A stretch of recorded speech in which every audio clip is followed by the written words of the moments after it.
Testing. Hello, I don't want to scare everybody.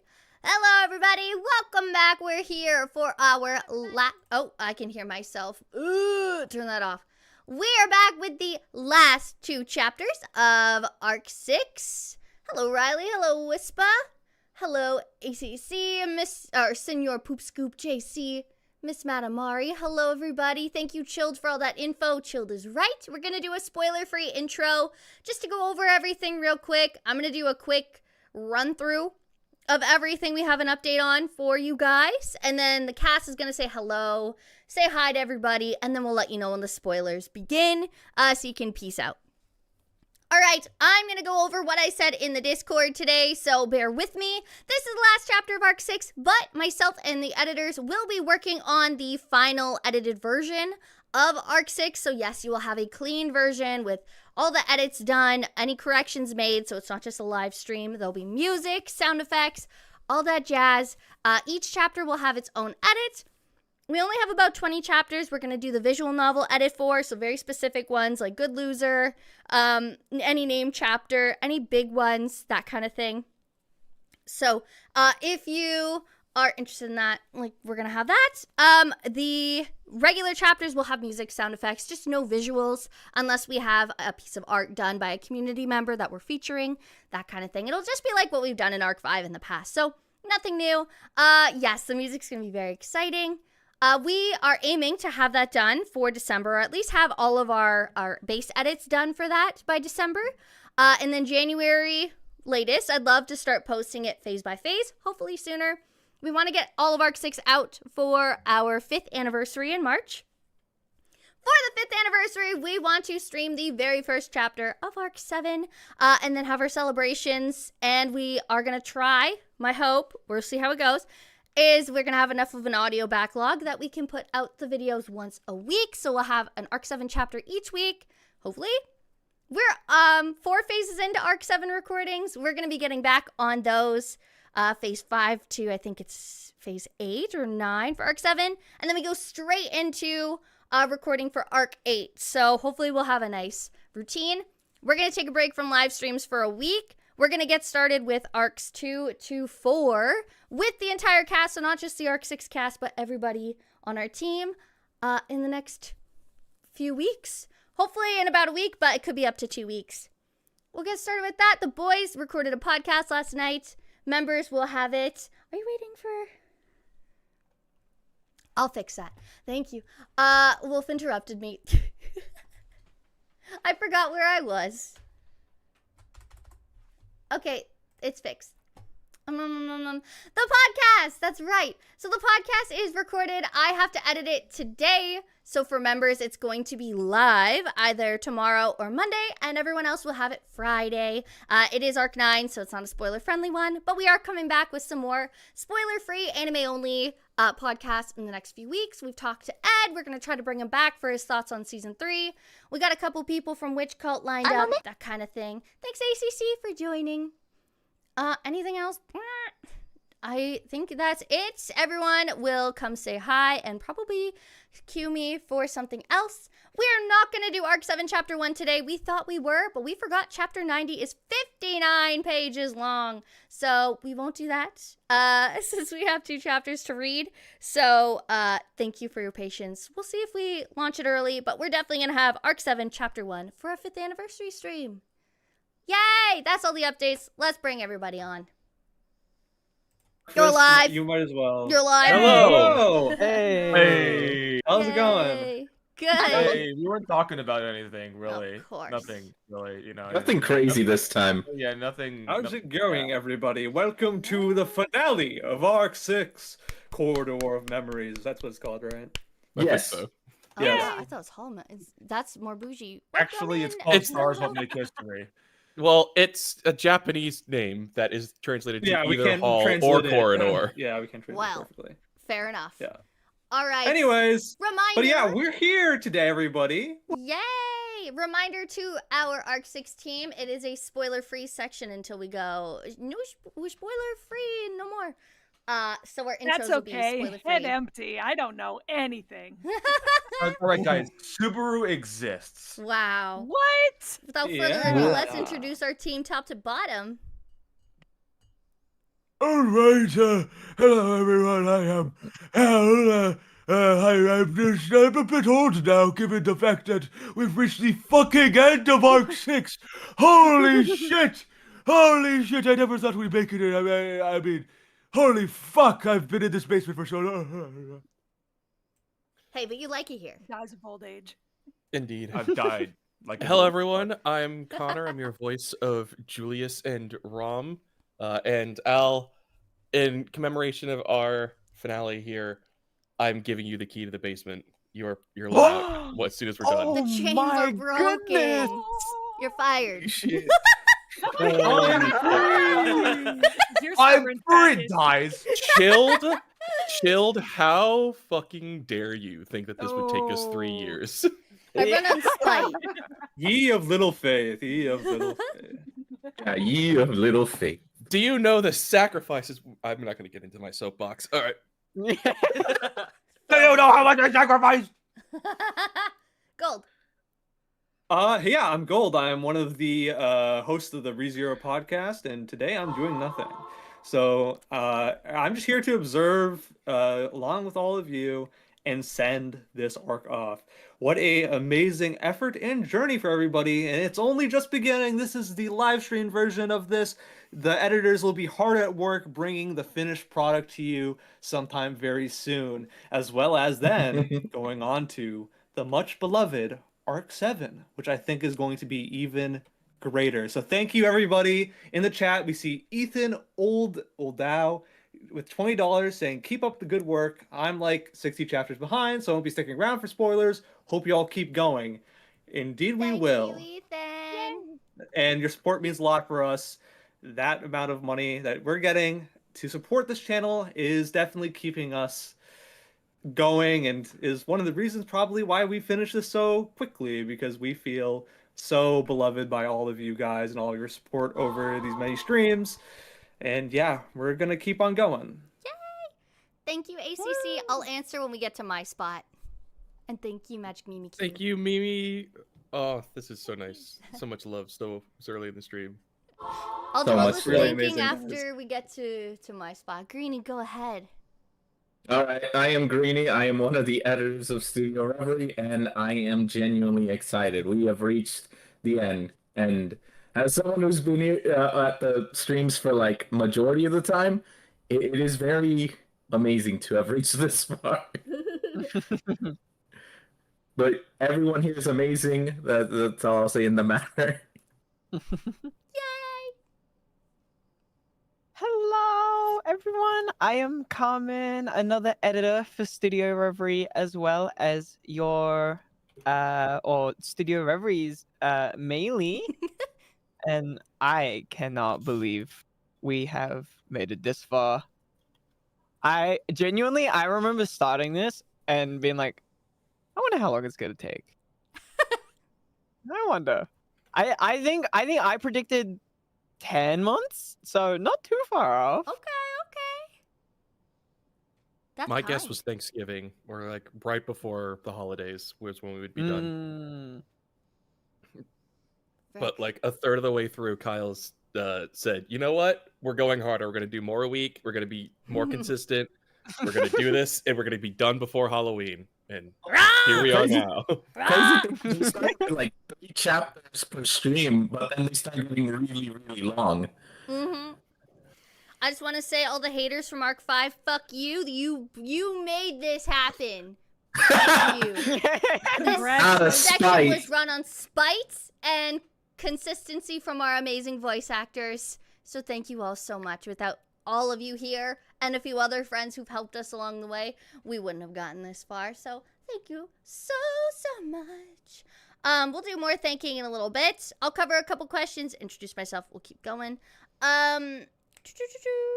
October to March, yes, we'll be doing Arc 2 to 4 side stories, ?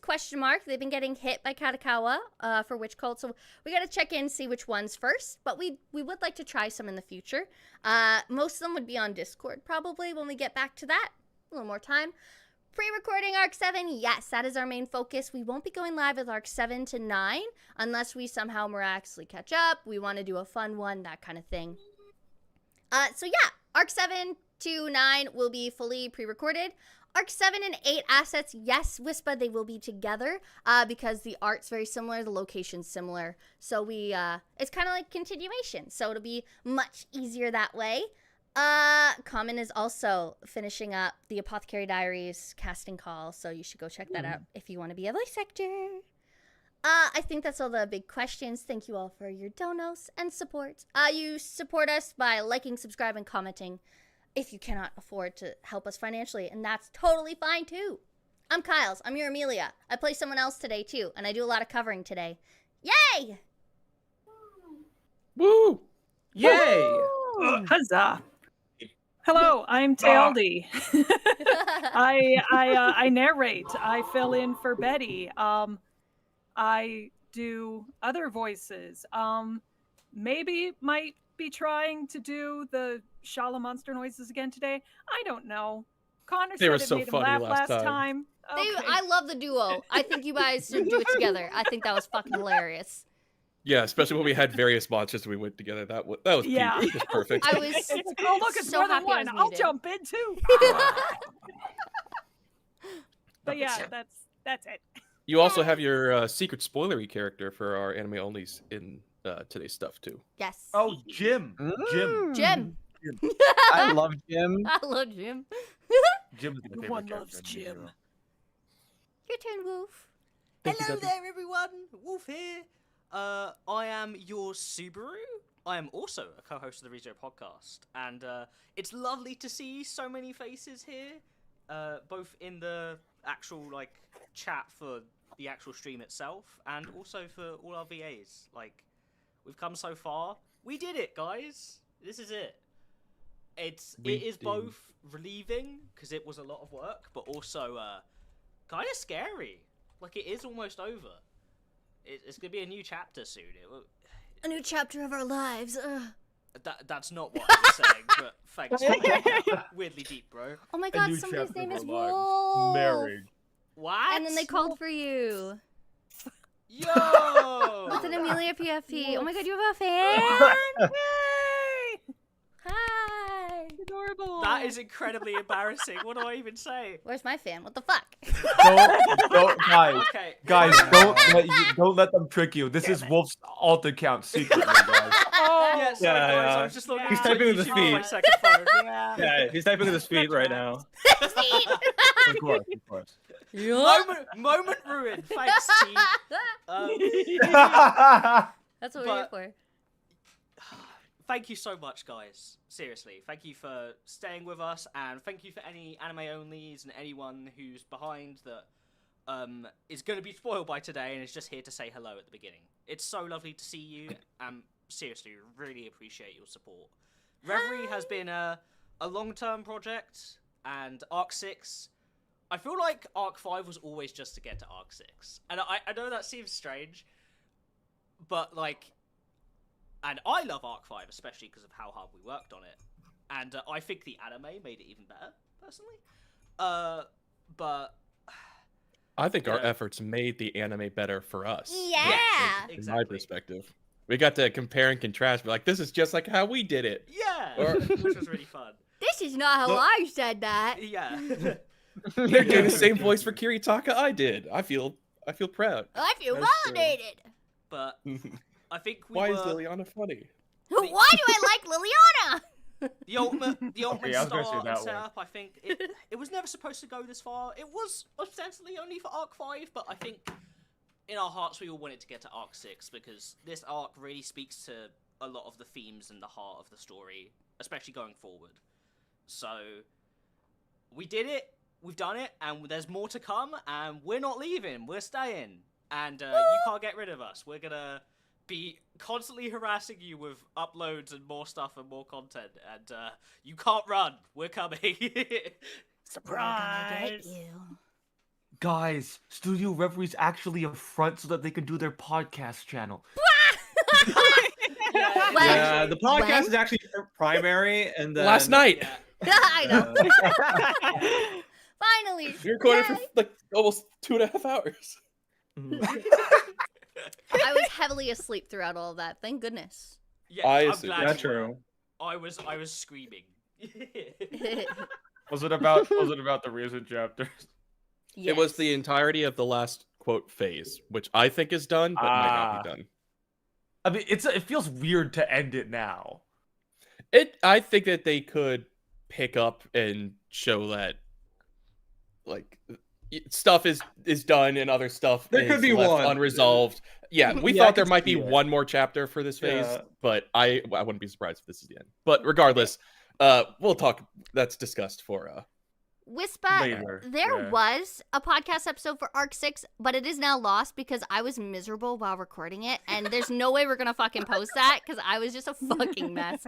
But I think what would be kind of cool that I just kind of came up with is maybe we could get this cast to do a crazy ass podcast episode where the Oh my boys God. kind of God. lead the questions and the God. rest of us just go fucking off the charts about it. That's true. I think that we would could be do fun. that. We could do that on a Friday or Saturday or whatever if we aren't doing another thing. I think that's a good idea. Maybe we could do Yeah, that as like a whoever little shows up thing shows next up. week. And, yeah, Yeah. do it. yeah, we It's could just do it like- as a stream replacement one time and do like a live podcast Oh, a live recording. podcast. Well, that's Yeah. kind of fucking smart. Yeah, And then all that's of us right. to come back. It's gonna be crazy. I like that. Back Okay. into the mines. Back You to the thought you mines. left the mines, but the mines came back. We've also set up quite a few people to come like talk with you guys on the podcast. So I'm gonna like Yes. send my list and you're gonna follow up with them. Oh. Oh. Okay. Yeah, give me a list. Thank you, Chill. And again. Thank you, Jill. Thank you, Jill. Thank you. It's I don't think it's updated from the last stream in this one. So I will be Yeah, updating I don't that. think so. So the next time you see us with I think we're gonna start with Arc 2, because I think there's a few more chapters.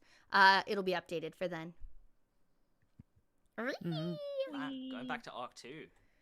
Yeah, you ready to be that Subaru again? No. Yeah. After all this progress? Are you ready to feel schizophrenic? Are you ready to return to Yeah. zero? Are you ready to pee in a Do hallway? you mean return to negative? Like It's negative return 10? to I cringe. guess it is. Yeah. God, you guys, imagine if you guys do the Rev speech together. That'd be quite the experience. From 0. That being one of the things we do later in the timeline is so funny. One thing I do have we're to kind post of bad. is our Amelia Subaru confession scene one that we did with Tealdi like 4 fucking years ago. Oh my god. that I was that supposed to Oh, record a song for, Lord. and I never got around to. We'll do that live. Oh, great! Yay! Recording the is- song, Tealdi recording Tealdi the song typecasted live. as mom. Oh boy. Oh boy, you did great though. Gotta say. Anything else you Well wanna done. Mom is say crazy. to our anime onlys before we get back? Oh, my theory is because we've been struck for some of the basic OSTs again from ReZero is that we will be getting ReZero in spring 2026. That's a theory. Don't quote me on it. But we're getting hit again for tracks that have That's been it, that- unhittable for a while. Well, since season 3 finished, but just saying. Chat, clip that. Clip it. There's Yeah, a I love it.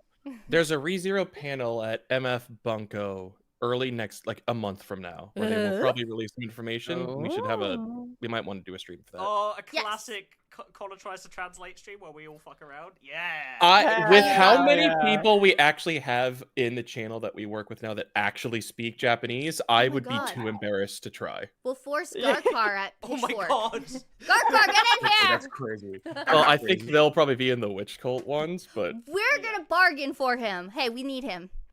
He's got I a was- voice act today. I was You gonna broker a deal? Yeah, I'm gonna broker a deal for their main translator. It's fine. Or I'll grab I don't want to say his real name on stream. One of our other voice actors who's also on Witch Cult. Boxes them. I'll grab him. I'll grab them both. ACC January is like a month into the winter season of anime. So if they were Yeah. going to be releasing it next season, which starts like 7 weeks from now, They were there doing would it in already be a December, release date for right? it. Yeah. Mhm. Or at least they would have announced like this is when it's coming out. Mhm. Early spring means that they could probably start airing it on Subaru's birthday, which is April 1st, Not to because even mention, his birth is a joke. True. Not to mention, it's on the tails of season 3 of Isekai Quartet coming out, so that's a really great way for them to transition in. That's Yup. coming out. Yeah, Yeah. the 3rd season. It was announced yesterday, I think. I still What need the to see fuck? the movie in full. Same. Now that rocks my shit. Maybe I we could- can't Holy shit. wait. we could do like a reaction to some stuff for it. Oh my That'd god, be that'd kinda be fun. funny. You know they're gonna have like fucking Random stupid ass rolls. Arc 6 lamp shading that only the Arc 6 readers are going to get. Whoa! Unless good Tappei's feeling really, really funny and then lampshade's like Arc 9 for some reason. No, I think to pay. What's the matter, pay Subaru? has- Do you not like spiders? Like, no, I don't mind spiders. It's scorpions that scare me.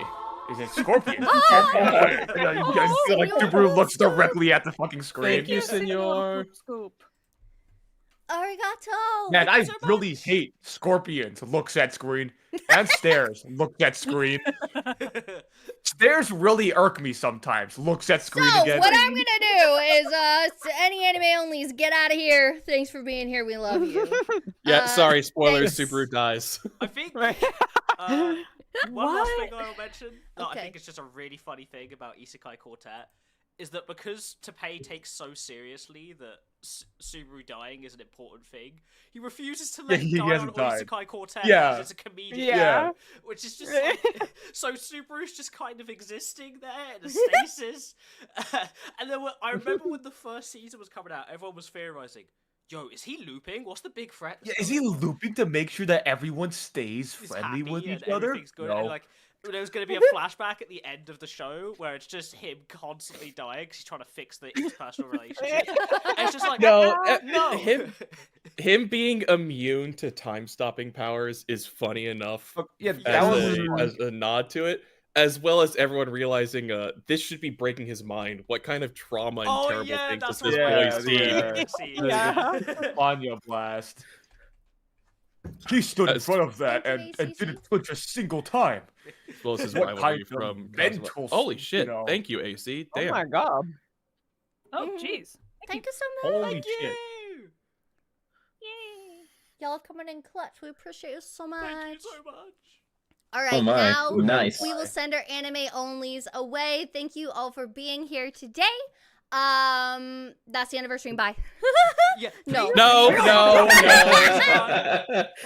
I'm still gonna be the annoying YouTuber guy and ask even our anime onlys, hey, call to action stuff here. Please like the stream at least before you go. Just the little thumbs up on it does help us out a lot, especially because we Yes. got hit with a lot of Yeah. Copyright copyright stuff strikes. recently. Thanks to our intro music. We never should have tagged it. We should have just kept pretending like we didn't know where it came from. Yeah. Literally, It literally. brought attention to it. The day of. We wouldn't It's have okay. gotten fried What the? by I a cleared- certain someone. I cleared 37 copyright strikes. So, actually, great news. Bad news for the timestampers. Amazing news for everyone else.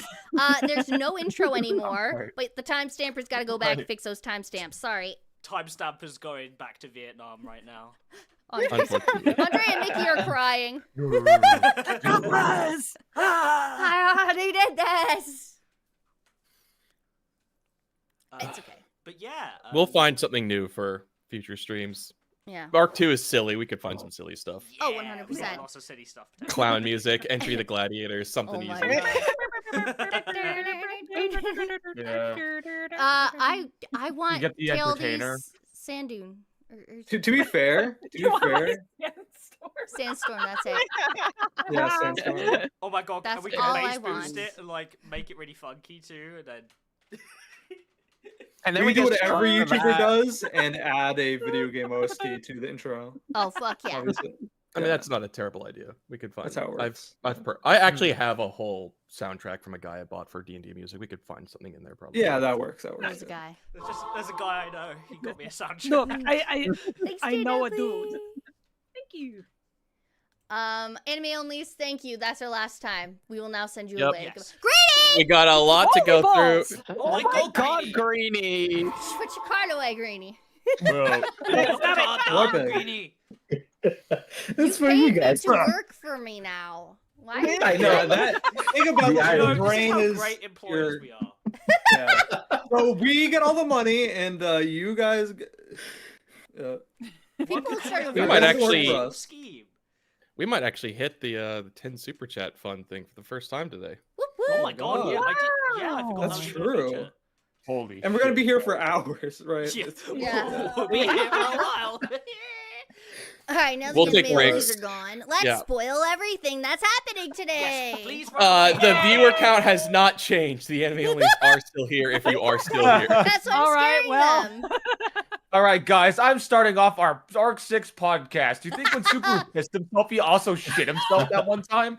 Somebody threw Uh, up everywhere.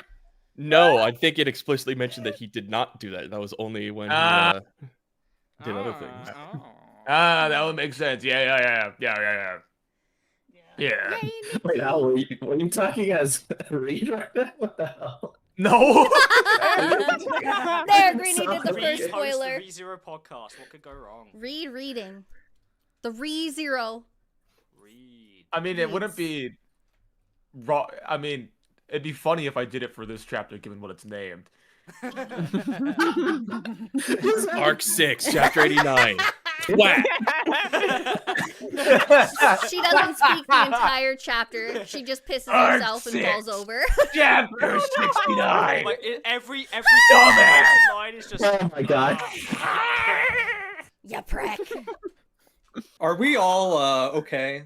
No. No. No, this is what No. happens when Al is allowed back. We gotta. Last week we was gotta so get it. quiet. Oh my god. Our last stream, I was like, "Where's Al? It's quiet in here." We're all like, "Yeah." Everyone's so on task. This is irritating.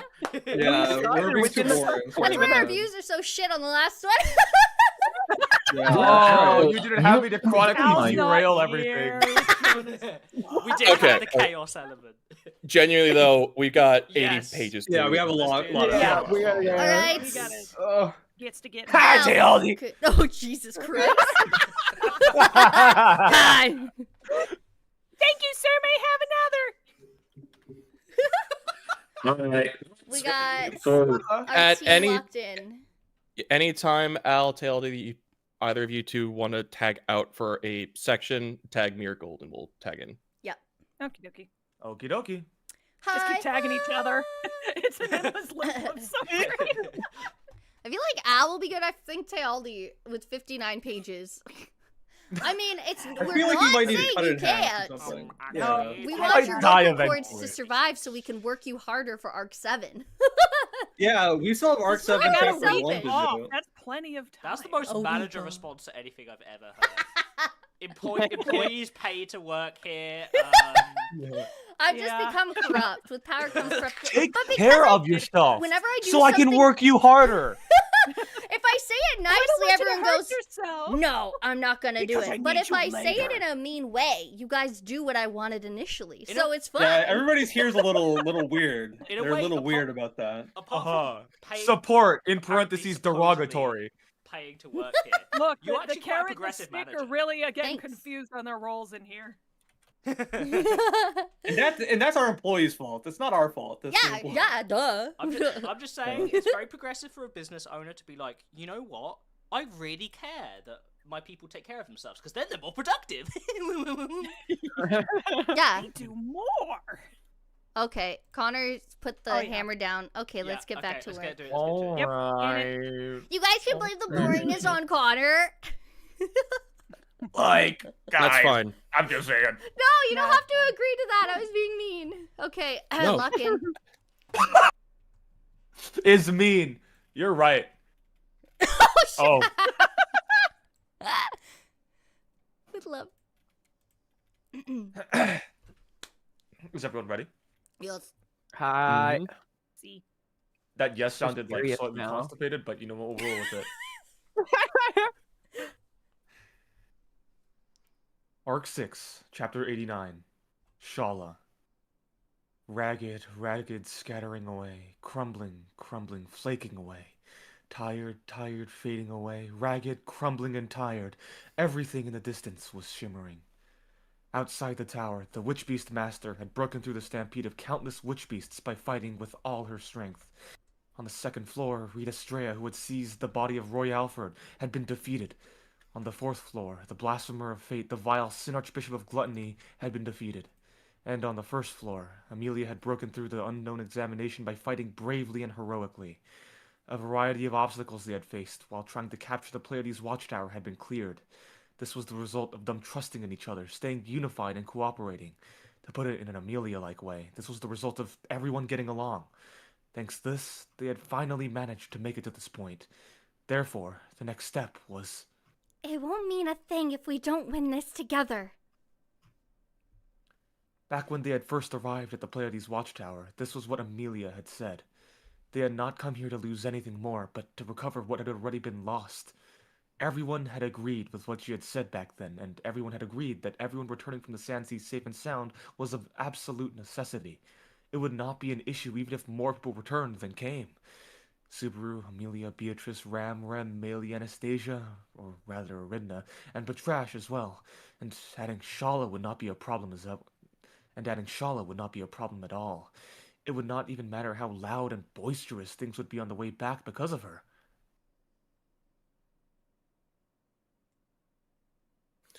Go. Of the two spirit knights standing side by side, the one who had made the first move was, of course, Julius. Julius brought back Kua, who was in the process of healing someone, temporarily halting their treatment, and once again clad himself in an aurora of light with the help of his 6 spirits. Due to the effect of Corleones, Subaru understood that in order for the light of his odd to expand so much, both Julius and his spirits would have to be under a considerable load. It was a rather cool technique to pull off. However, no one here wanted to fight an extended battle in the first place. A sure, decisive battle. Julius ran as if flying over the sand, leaving a trail of rainbow-colored light in his wake. Closing the distance in a single instant, Julius brought his sword closer to the Crimson Scorpion. Capturing his movements with its compound eyes, it swung its pincers and stinger with the fierceness of a storm. However, with the momentary contact with the rainbow sword attack made, with the momentary contact the rainbow sword's attack made with the scorpion's shell, white smoke began to rise. It had caused it to melt. It had not even been able to protect itself after receiving that blow, for Julius's strike had turned into a rainbow, his magic sword wrapping itself in 6-fold light due to the constant use of Alclarista. Moreover, the light of the rainbow enveloping his entire body was not just for show either. The ray of light, fired from the stinger at close range, had killed Subaru more than a dozen times, and had also been used as the weapon of death that had led to the deaths of Amelia and Julius, Jigoku no Sogeki. Julius did not deflect it with a sword, but rather by using the defensive capabilities of the Aurora of Light. The Aurora of Light, which enveloped his entire body, applied the concept of magical technique of Alclocelia, which created a rainbow barrier. And so, a transcendental swordsman who could unify both offense and defense, and could thus be called the Rainbow Spirit Knight, was born.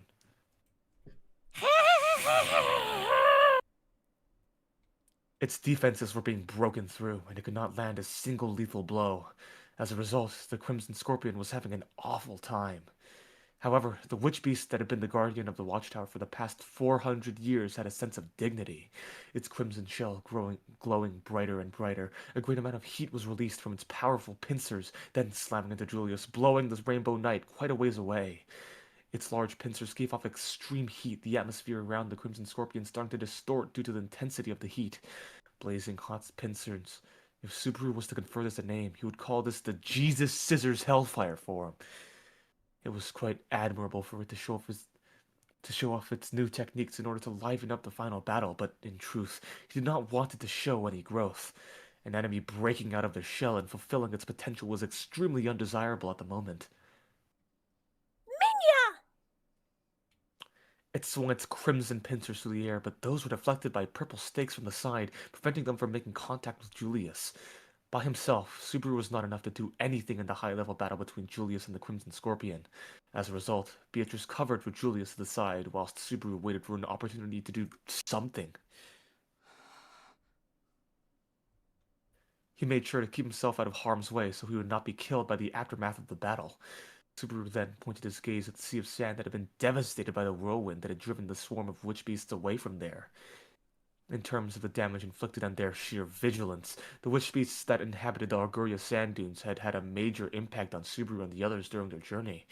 However, what was truly unusual was that they were now staying away from the watchtower and looking at it from a distance. Amelia had probably rewritten the rules of the tower on the first floor, causing the clouds to disperse. Perhaps that had served as a measure to keep witch beasts away from the tower? Witch beasts did not seem to even approach the watchtower originally, so the fact that a stampede of witch beasts had approached it was rather unnatural. Whatever the case may be, the fact that the witch beasts were not intervening and joining the battle was a huge relief to Subaru and the others, who were attempting to get the Crimson Scorpion's Shala's sanity back. Subaru! So that he could find an ideal position, Subaru cut across the sea of sand diagonally, but while doing so, he heard someone shout. Right as Subaru looked up to confirm what was going on, the Crimson Scorpion, which had been dodging the so many sword thrusts of Julius, somehow landed right next to him. Subaru stopped in his tracks after hearing Beatrice's call, who was right next to him holding his hand.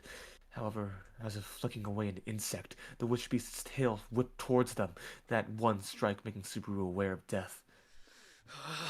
Persevere! Marak! Subaru and Beatrice made their judgments at the same time. The effect of gravity lessened, causing them to be as light as cotton candy, and simultaneously, Subaru's whip wrapped around the base of the Crimson Scorpion's tail. In the next second, Subaru and Beatrice were flung through the air at high speed due to the momentum of the tail being swung. What? They had not been flung into the air, but shaken off. After feeling as if they were floating through the air, they had immediately fallen onto the ground and were now covered in sand. If there had been a hard surface beneath them, even though they were presently as light as cotton candy, their bodies would have shattered due to the sheer power and force. Luckily, they had only had their breath knocked out of them since it had been the sand. We gotta give up on chasing after it! The Crimson Scorpion continued to target Subaru and Beatrice, who were still buried in the sand. However, the light of the rainbow cut in between them, preventing it from making a move, and the heat and sixfold light clashed with each other. Every time the light was scattered, a sea of destruction was left in its wake, and the shockwave it caused kicked up a sandstorm under the clear sky. The destructive power of each was equal. Julius had speed on his side, but the Crimson Scorpion was rather resilient. If it were to progress in this manner without a decisive blow being struck, it was possible that they would be overwhelmed, their time running out. Shit!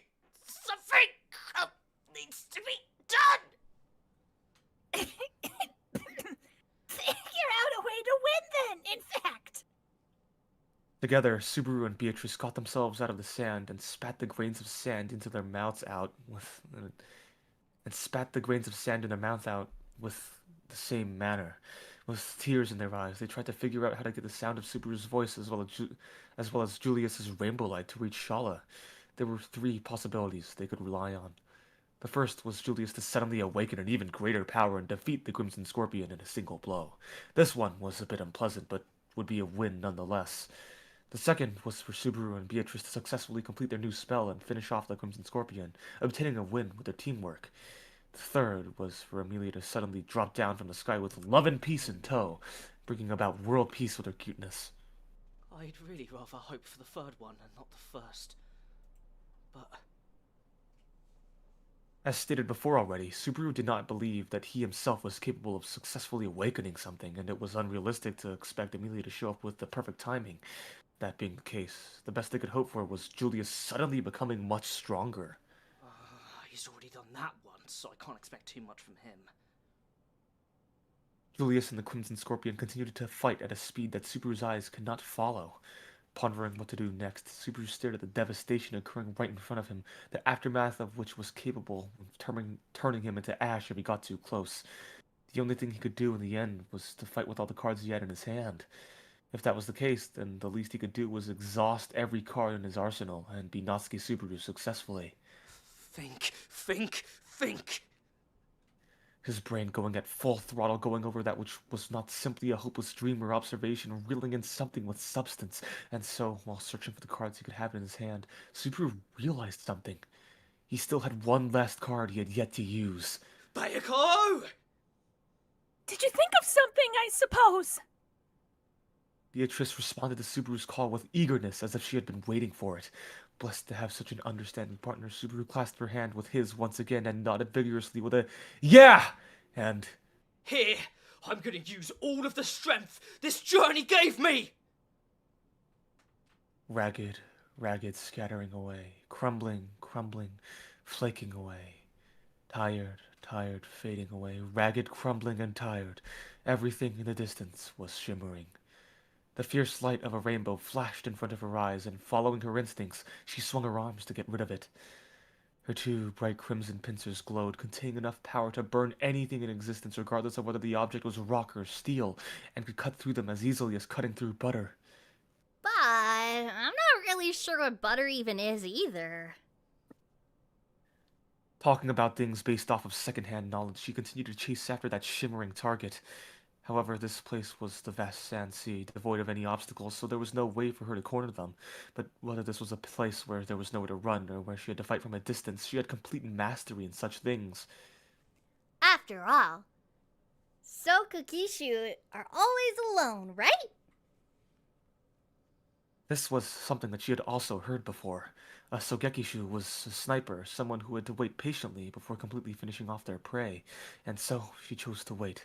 With the pride of with the pride of a Sogekishu in her heart, she continued to wait.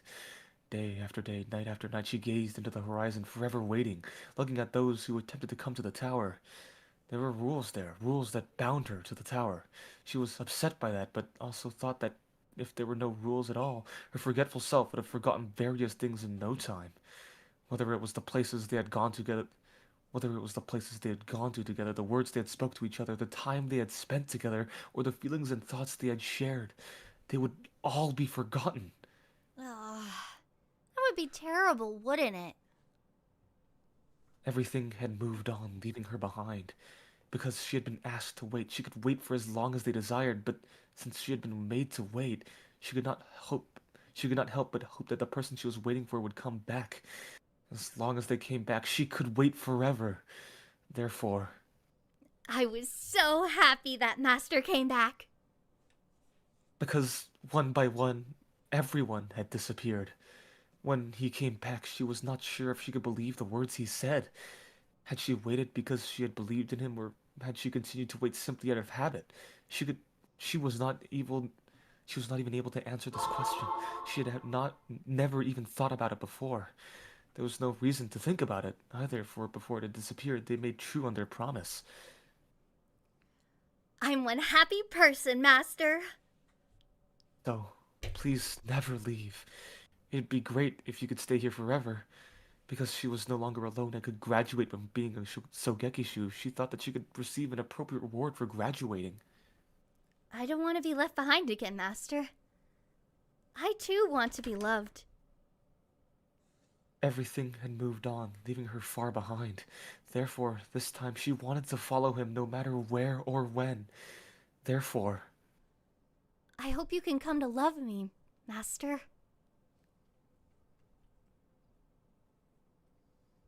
the Crimson Scorpion's body twitched, the glow of its crimson shell growing ever brighter. It was possible that it was a reaction to its offense hue becoming more intense, but to Subaru's eyes that did not seem to be the case. It was as if that crimson hue came about due to Shala crying. It was the expression of the true thoughts of the being named Shala, who had locked her feelings away for the past 400 years, keeping her promise to stay in the tower. Red was the color of fervor, red was the color of passion, red was the color of unrestrainable love. The crimson hue of the Crimson Scorpion had certainly brought about by its strong desire to love and be loved by the person it loved. After all, everyone says that women of Scorpio are extremely loving! With a vigorous yell while kicking up sand, Subaru made great use of his shoulders to fling his whip. He aimed at the one whose back was turned to him and was fighting and fooling around with Julius, the Crimson Scorpion. He used his whip to announce his presence, seeing that she was so busy, but the master she had longed for was standing right there. Since she was making advances on another man, he had no choice but to say some nasty things to her. Seeing you go after another man like this really makes me sad and wounds my manly heart, you know! Subaru's way of speaking is disgusting as usual, in fact. Having been pushed onwards by Beatrice's hard words Harsh words from behind his head. Subaru unleashed his whip and landed a perfect hit. It beautifully wrapped itself around the base of the Crimson Scorpion's tail. However, just this alone would still lead to what happened not too long ago, with them being buried into the sand. The Crimson Scorpion, perhaps because it did not think of much of their game of tug-of-war, instead focused on the fight with Julius, completely ignoring Subaru and Beatrice altogether. Subaru and everyone else was weak. He would take advantage of that idea. Helvita! Beatrice chanted the magic spell, causing its effects to pour over Subaru's whole body, his legs sinking into the sand due to the sheer weight. In contrast to Murak, which mitigated the effects of gravity, Vita increased the effects of gravity. With this, Subaru's weight had been raised from Makuchi to Yokozuna class, allowing him to compete with the tail of the Crimson Scorpion. Naturally, that alone would not be enough. It could enhance the effects of gravity, but only to 100 kilograms. That was nowhere near enough to compete with the monstrous strength of Shala, who could easily pick up and carry a dragon carriage. Therefore, Time for the climax! Do it! with both hands pulling hard on the whip and his feet firmly planted in the sand, Subaru let out a loud cry. In the next instant, Subaru's body, which was being pulled up by the brute strength of the Crimson Scorpion's tail, returned to the ground. The obvious reason as to why was because of the contrasting forces being evenly matched, those of the Crimson Scorpion and Subaru. No, of Subaru and everyone else.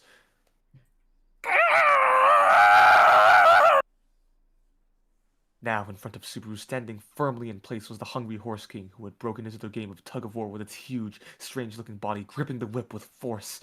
Moreover, the Hungry Horse King was not the only one to join this unprecedented game of tug-of-war. Bears with flowers all over their bodies, moles in possession of wings, and suspicious serpents all joined the battle. All of these witch beasts, who were supposed to be Subaru's enemies, were giving him a helping hand in this battle. The cause of this scene was none other than...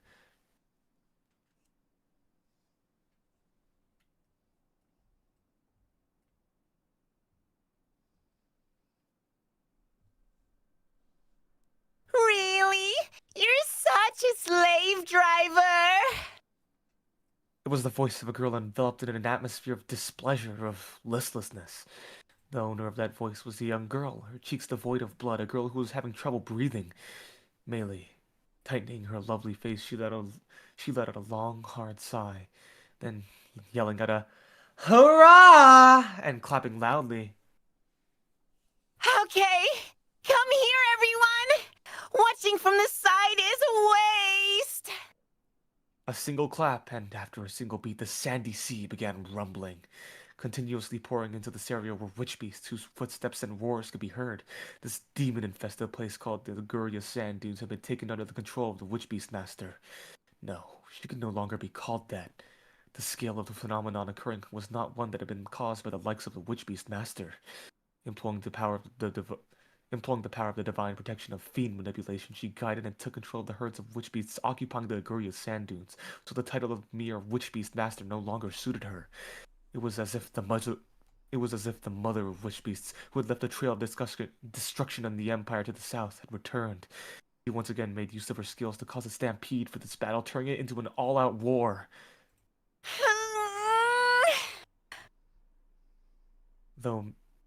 Though Melia wore an expression of pain on her face, she managed to stay conscious, having recovered enough to participate in the final battle.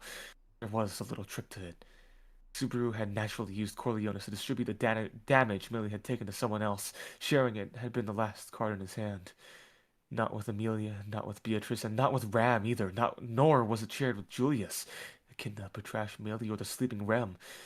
It was the one who had come to them to conquer the Liguria Sand Dunes, their last ally. Sorry to get you involved, Gion! Give me a hand! Far away, on the watchtower's underground, the ground dragon who had been left on the 6th floor of the distant watchtower, Gion, was also within the range of Corleones' influence, and so, as a result, Subaru made the decision to share that burden with the ground dragon. The decision to do so was heartbreaking for Subaru, but was even more heartbreaking for him was that Gion met the conditions for Corleones for those who had wished to share his burdens. This meant that, just like Beatrice and his other friends, Gion wanted to support Subaru's actions. Subaru was grateful for Gion's spirit being straight out of a movie, asking to take the ground of most of Melee's burdens by transferring them to himself, using himself as a conduit. This was the trick that had allowed Melee to get back in the game. It was also the main reason as to why the Crimson Scorpion had lost in the competition of strength, and also... This will be the cause of your defeat, Shala. Subaru had taken command of the battle, even using the power of witch beasts and a ground dragon, and as he spoke, the Crimson Scorpion's legs were lifted. The finest of knights did not let this opportunity go to waste. Unleashing a rainbow slash, Julius cut the tail of the Crimson Scorpion, who'd been struggling against them in a battle of strength, clean off. The severed tail let off an explosion, much it had done earlier as an autonomy, spreading a massive destruction throughout the area, but it was unable to get through the rainbow light, its trump card having been blocked. The Crimson Scorpion violently swung its large pincers down at Julius's back. However, its attack appeared to have been born out of a feeling of agitation and impatience due to losing the battle of strength and having its tail cut off. As a result, it was not able to overpower the knight who had overcome the first generation sword saint in battle. The flash drew an arc through the air, beautifully slicing through the vulnerable joint on the left pincer. Still trying to regain its balance after its left pincer got sliced off, it attempted to chop Julius in half with its remaining right pincer. And as the pincer was about to close, threatening to bisect its entire body through the waist... Al Clanvier! A moment before, the pincer snapped shut and a roar of light enveloped Julius's entire body in a single breath. As soon as he deactivated his rainbow armor, that aurora of light spread an explosion inside the pincer that was about to close, blowing it to shreds. Pushed by the shockwave of that explosion, the massive body of the Crimson Scorpion flew into the air, and with that, it finally fell into the sand, tumbling magnificently as its tail and arms lost and covered in injuries. And in addition, the other witch beasts quickly swarmed around it, pinning the capsized Crimson Scorpion down. With its 8 legs being restrained, the Crimson Scorpion had been prevented from moving. Still resisting its fate, it turned its large head, baring its sharp teeth. Taking the Crimson Scorpion's resilience into account, it would not be surprising for it to suddenly come up with a new move at this very moment, spurred on to achieve new growth due to its current predicament. However... This is the end. Shala. Subaru stood right in front of the writhing, struggling Crimson Scorpion so that its compound eyes could see him fully. With no weapons left and its legs pinned down, it was in a rather sad state. It would be easy to strike the final blow now, but that was not what Subaru wanted. He was still not sure what the correct answer was, despite having been driven to this point. May the... If I weren't here, I wonder what you and everyone else would have done, Oni-san. Having been called by name, Millie sighed and walked over to the Crimson Scorpion. Standing next to Subaru, she snapped her fingers with a sigh, and once she had the compound eyes focus on herself.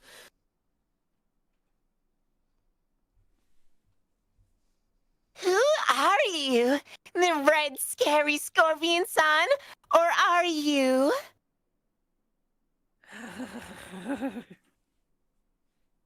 Or are you someone else, I wonder? Having been asked such a question, the compound eyes of the Crimson Scorpion gradually slowed down. Gazing at Melee, its compound eyes showed signs of wavering before turning its gaze to Subaru. Those aggressive red compound eyes slowly changed color. Shala. Together with the crimson hue of his shell slowly fading away, it settled down. Its eyes turned green once more, its shell went back to being black, and it slowly began to calm down, and finally... Shala! And finally... Ragged, scattering away, crumbling, flaking away. Tired, fading away. Ragged, crumbling, and tired. Everything in the distance was shimmering. Ragged, crumbling, and tired. Everything shimmered in the distance. Anything and everything spilled from her, separated from her, faded, and though they were far, far away, they could be seen glittering. Even though she had been left behind, even though her memories had faded somewhat, they still shined so brightly. Because they were so precious to her, she desperately tried to preserve them. Do you still remember, Master? You told me, I'll definitely return, so wait here for me. And then you disappeared. In a seated position, Shala hugged her knees, inclined her head, and asked like so. Subaru shook his head at her demeanor of that seemingly thinking about nostalgic memories of her past. I don't remember. And I've already told you I don't know, right? Don't keep making me repeat myself. Well, it can't be helped then. After all, Master is so much better at forgetting things than me. Master and I are really similar. That creeps me out! No, I admit that we have a similar Konomi in our speech, though. That said, it was only due to the fact that she was using words from Subaru's world that he unconsciously felt a sense of closeness with her. Subaru was not as charming, cute, or spirited as she was. He was not willing to wait 400 years for someone who had abandoned him. I'm an impatient guy who wants immediate results, after all. Well, if I could at least be with the other person, I might be able to endure it. You're no good like this, Master. Ready? There's a saying for this. The key to love is patience. Aren't you confusing that with the key to fashion is patience? Isn't that more of a slogan of a financially supporting woman rather than a devoted woman? Everything is for fulfilling the love swirling around in the depths of my heart. You can even laugh at this sad, pathetic woman. That kind of laughing face is also very attractive. Nope. I'm not laughing at all. Look. I'm starting to tear up. Let me see. When Subaru pointed at his face and said that, Shala got up and walked over to him. Shala, who had jumped up enthusiastically, came close enough that he could feel her breath, so he once again examined her fine face from up close. Her eyes were striking, even if slit-like, conveying a strong sense of purpose, and between them was present a finely shaped nose. She had long, slender eyelashes, her skin so soft and firm that it was hard to imagine that she had been living in the sea of sand for so long. Although hidden by her spirited and varied expressions, her body as a whole was rather beautiful instead of cute. Given the name of a star, she was someone destined to wait in this place for the return of the one she loved. Huh? Master, your eyes are glistening. Are you crying a little? Your master is a piece of shit. I'm going to punch him in the face. If I ever get the chance. Then I'll have to witness it with super duper mixed feelings. What sort of horrible situation would it be if Master KO'd Master? Jeez. Lips quivering, Subaru squeezed his eyes shut. His hot emotions rose, pushing past his eyelids and falling down his cheeks. Seeing those transparent tears fall, Shala gently whispered, "Jeez," and then... While Subaru's eyes were closed, his cheek was suddenly attacked by a wet sensation. Upon opening his eyes, he saw Shala's face pulling away from his. Her fingertips on her lips, she mischievously smiled with her red tongue slightly sticking out. Master's body fluids. They're salty and sweet. Putting it that way. The way I put it doesn't change anything at all. I always express my feelings with my whole body and soul.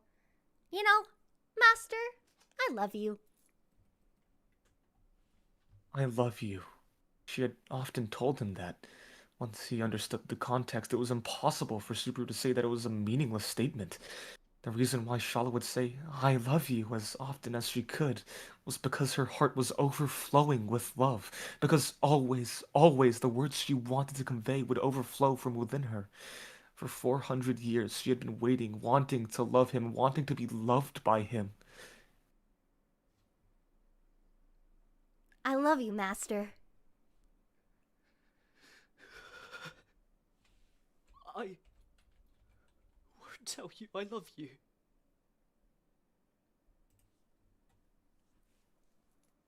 I know. Because Master's a bad guy. Is thin-skinned and is shy.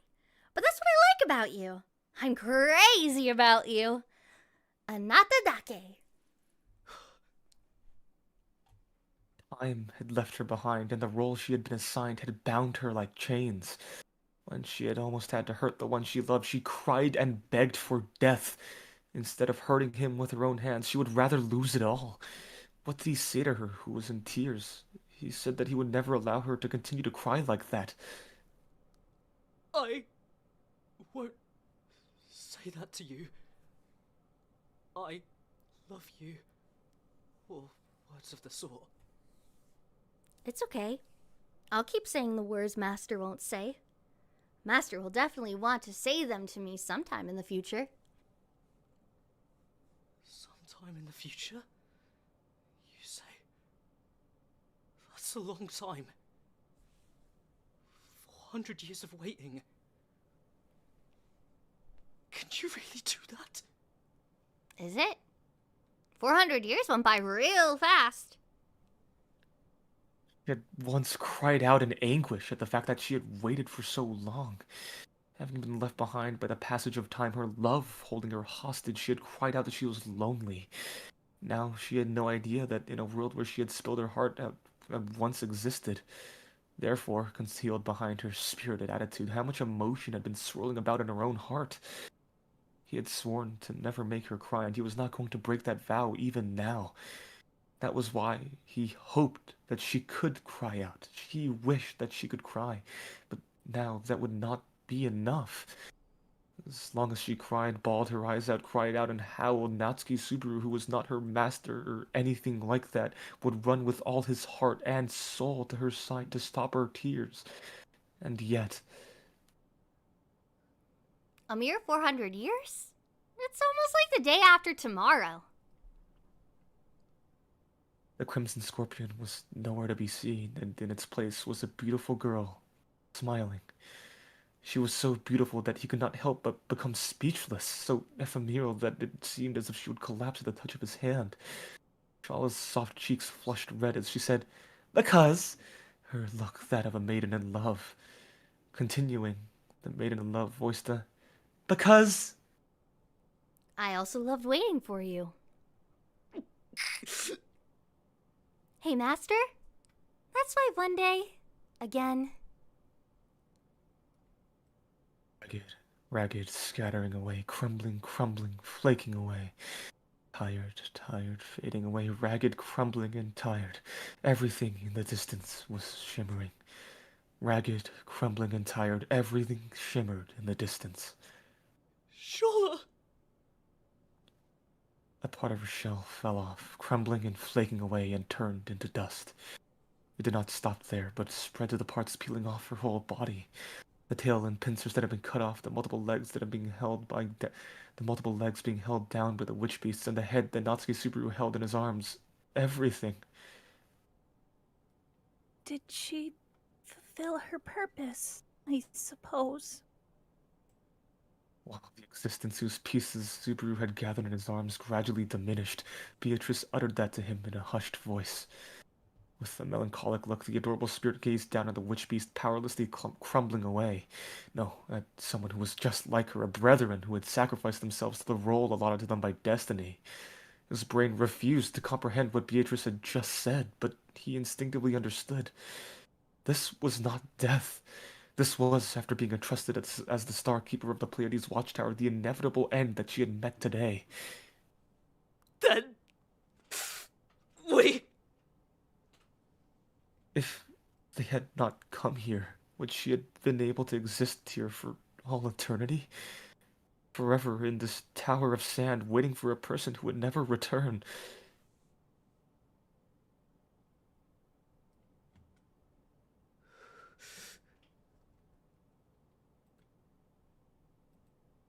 Sorry. Subaru, you should be well aware that the assumption is insulting to her. And so, what you should do is not live in regret. Sheathing his knight's sword back into its scabbard, the knight tidied up his appearance, which had been dirtied by blood and sand, and spoke such words. It was a ruthless thing to say, but he was correct nonetheless. At that, Subaru gritted his teeth and took a deep breath to hide his hatred for the fact that he was correct. Then he hugged the one who had been alone for so long tighter. She who had been left behind and spent such a long time in this place. Slowly not being alone, she was being sent off by her one and only. Subaru, Beatrice, Julius, and Millie were there. In the distance, there were some faint indications of something running from the tower. They had to be their other companions. Everyone was gathering together for her, who had been alone for so long. But even if Master were here alone, that'd be enough. The image of her saying such words, not being demanding at all, appeared in front of his eyes, which slowly began welling up with tears. The witch beast's fangs gently brushed the tears that were slowly trickling down Subaru's cheeks. The sharp fangs that seemed as if they could destroy anything, intimately, tenderly, and gently caressed Subaru, who was the most fragile of it all. And then Subaru...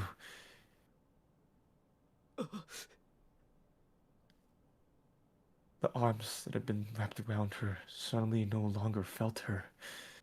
Crumbling, the shell of the crimson scorpion that had lost its weight scattered into dust. As he watched the black particles scatter over the sea of sand, Subaru opened his mouth wide. Shala.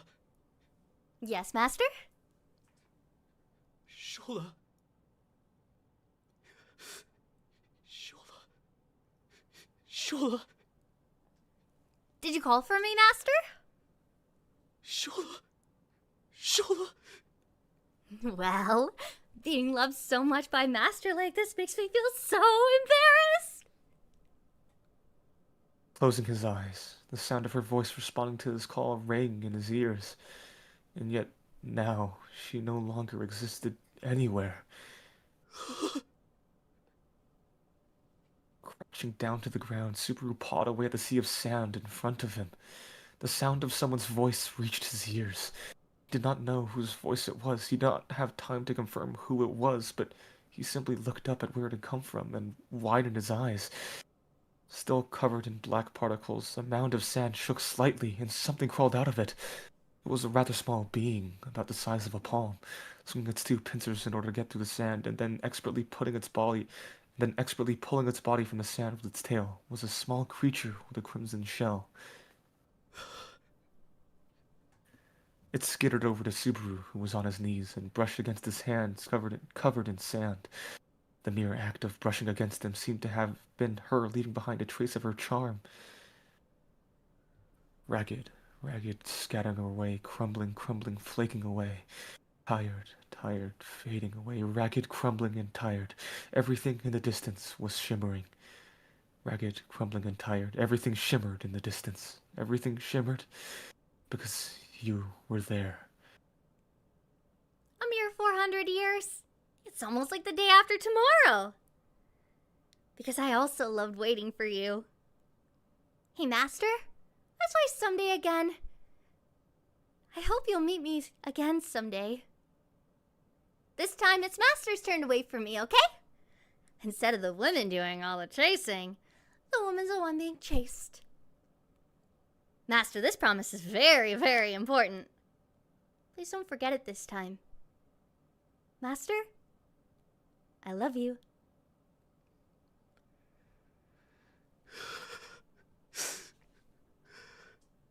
You idiots. His voice trembling, Subaru muttered that, as if saying he could never forget that. Then he picked up the being tickling the back of his hand and cupped it with both hands. As if it were a little embarrassed, the tiny scorpion trembled, accepting his action. Its shell was a bright shade of red, so vivid that it could burn one's eyes. Oh, so red. That was something that not even the span of 400 years could fade. The color of love. And that's the chapter. Woo! Good job, Al. Ooh. Holy shit. Amazing. Fuck, I was so out of place being happy. No, I Don't forget to I love think that me. fits. Honestly, I that's think very it, short. I think it honestly fit. Yeah. Mhm. Because it was brought up that like she's not in this loop, she's not, like breaking down, and she's still putting up like a like a happy-go-lucky thing, so that Mhm. Subaru, like she's trying to make it so that Subaru won't feel bad seeing her go, but he still does. It definitely fit, but having to like dissociate to make sure I didn't cry while performing was crazy. I was feeling it. I was feeling it going through. Oh, I hope I wasn't too quiet. Fucking dead dread. I was getting introspective Subaru there, which means quiet wolf. Apologies if it was too quiet. I was adjusting your gain like crazy. Thank you. Dread, you my goat for real. You and me, Shala bros. I love Shala. I loved her when I read her. I loved her while playing her. I hope we had the Shala effect like we got the Liliana effect in the anime. You did for me, at least. I am not a Shala fan, and this experience has improved it more for me. Kyle's for Shala 2026. What a dream. I'm Also never gonna get it. Apologies for those interesting monster noises. They were I don't know what good. happened. They were fun. They were They were awesome. They were weird. No. You might have got weird looks in person, but it was not weird for the video. Okay. So don't you worry, it was perfect for what we needed. Yay! Yay! La la la la la. Rest in peace, Shala. All right. Rip Shala. Yes. RIP. Unfortunately for Shala, we don't have time to mourn her today. I Yeah. do we really don't. have to pee, so we can Oh, talk no. about her while I go pee. Oh, well, there we go. Okay. Okay, Quick yeah. eulogy. Holy It's shit. the PR. PR. The P eulogy for Shala. Go, everyone. Goodbye, P. Shala. God damn you! I'm just speedrun the Shala funeral. She had to pee one last time before she left. Yep. Oh my god. How could you do this, bro? That's Luckily, in the her band spirit, absorbed okay? it, so no one will ever know. How could they know? God. Oh god, I have 128 lines. Next chapter. Oh no! Let's see. I'm glad we I did it all have in one combined? take. You don't have to do it in one take. You can take as many takes as you need to get it right.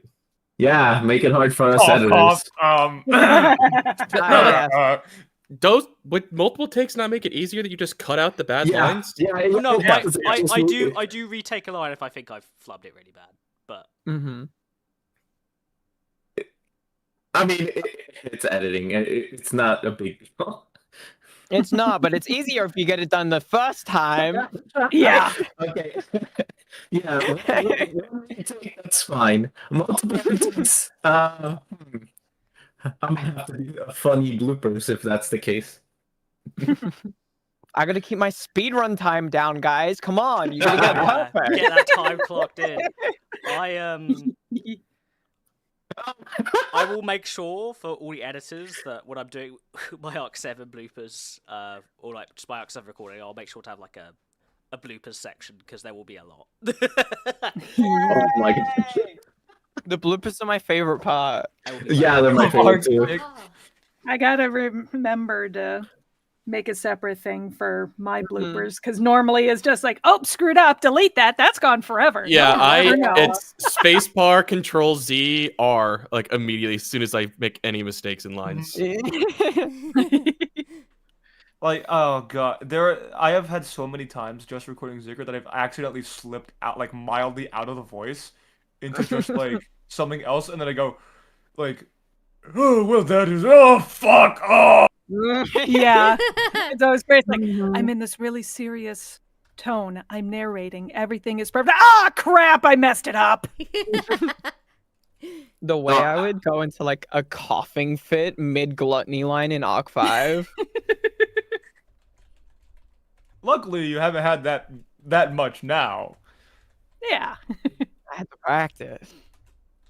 Yeah. I just have full-on crash outs that I forget to edit out for poor Skura. I'm sure Skura loves every single one.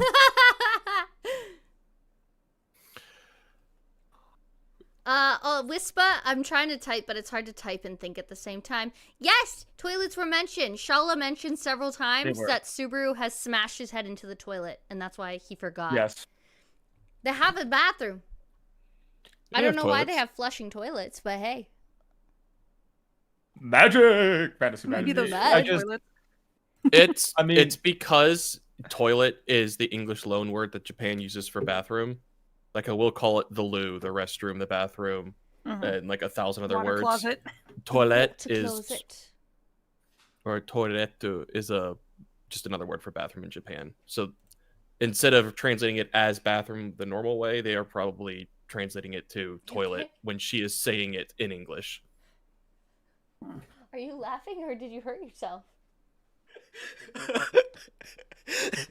There is nothing funnier than having your headphones on and being muted. And the fear of God entering you when someone says toilet and you've just flushed the toilet.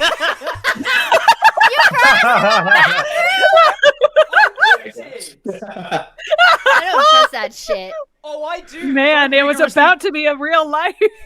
I do too, because I rigorously check every 5 minutes to make sure it's all muted, and then fucking Connor says toilet, and I almost like fell over.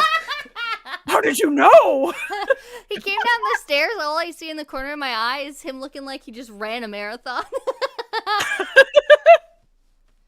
The 1,000-yard stare. Piss off part 2.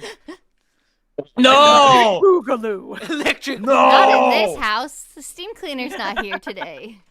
All right, We should get bad a- guy again. We got 50 pages to read. Sorry, cutting Yeah. banter here. Yeah. Thanks, If it was Dad. gonna be you, it was gonna be me. Tealdi, whenever you're ready and you have either your water, potato chips, whatever you use to keep yourself going, we'll move to Add us chapter at 90. Gold or Connor when you need a break.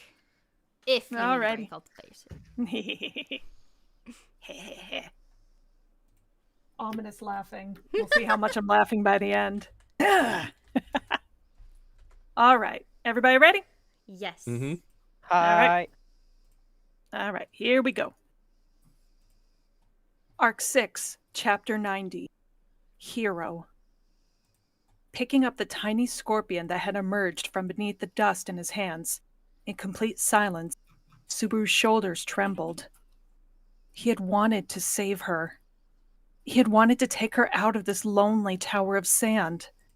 He had promised to help her, but now he had been unable to keep his promise. Natsuki Subaru was always making promises he was unable to keep. Not a single soul could utter a word to Subaru, squatting in the sand in silence.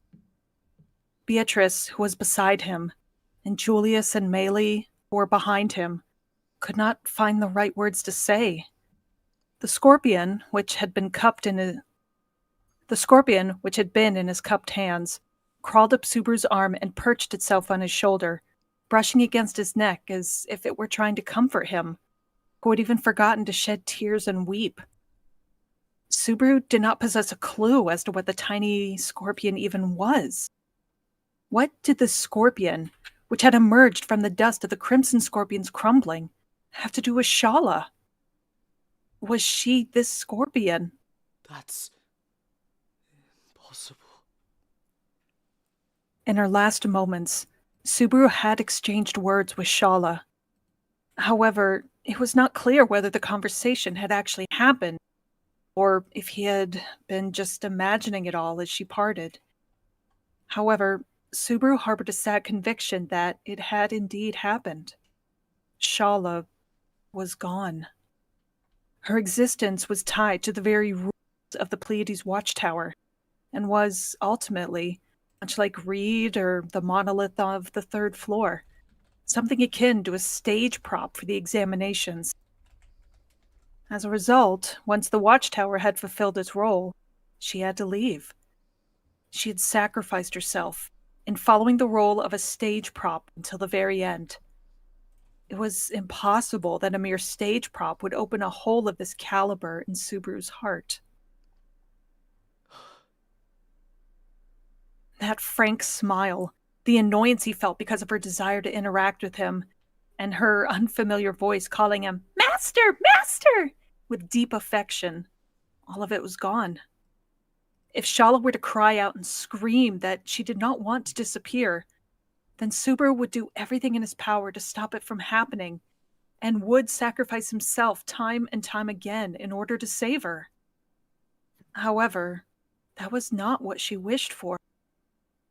Smiling, she had told him she wished to meet him again someday, but then she disappeared shortly after.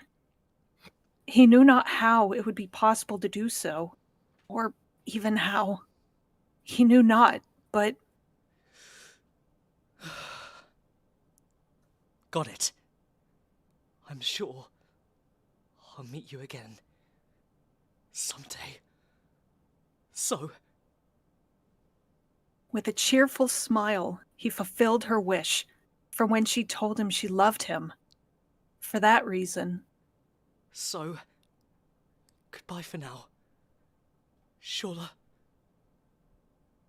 Her thoughts, which had turned into crimson dust, were stolen away by the sand-laden wind along with her remains.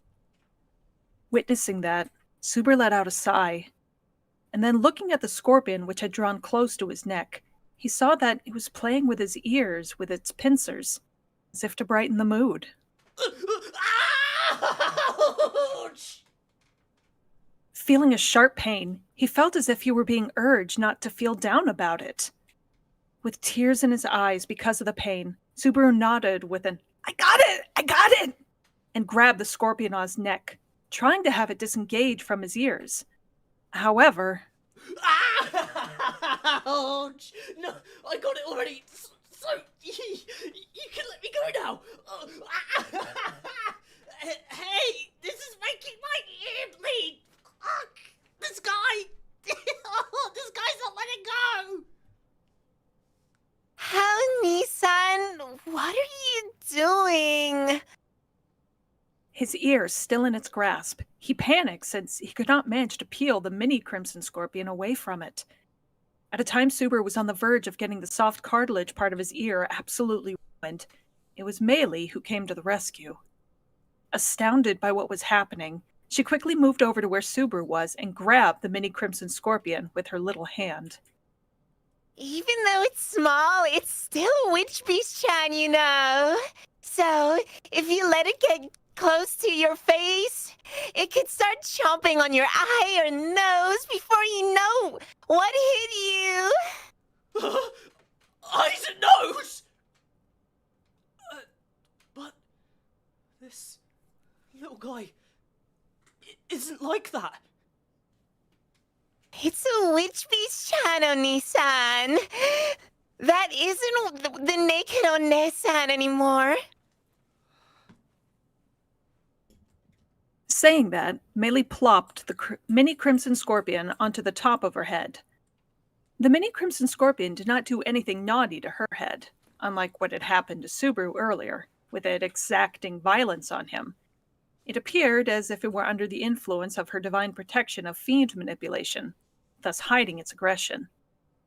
Needless to say, this was proof that the mini crimson scorpion was a witch beast that could be tamed via Meili's divine protection, as well as proof that the little thing did not contain Shala's ego.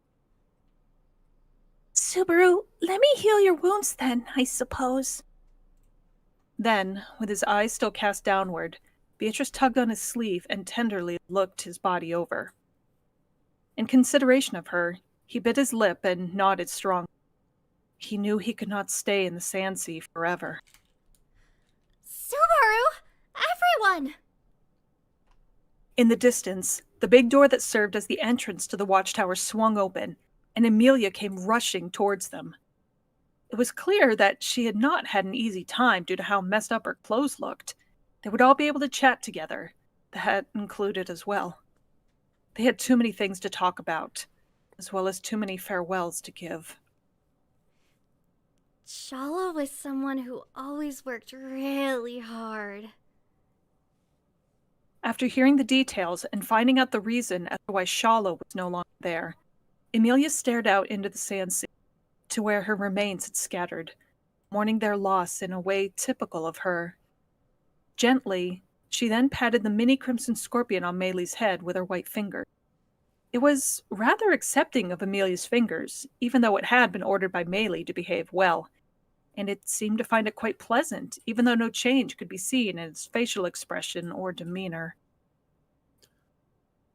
Amelia-sama, what went... Oh, Amelia-sama, what happened on the first floor? Were you able to safely complete the examination? After hearing about what happened to Shala, Amelia looked at Subaru, whose face was sunken, with grief painted on her face. However, it was Julius who made the first move to change the subject. After hearing his question, she answered him with an, "I think so," and continued. Mm-hmm. It was pretty difficult because I didn't understand it. But I more or less completed it, I think. Oh, Julius, do you actually know who I am? Yes, I do. I can certainly remember who you are now. Amelia asked that question nervously, and Julius replied with a look of surprise on his face.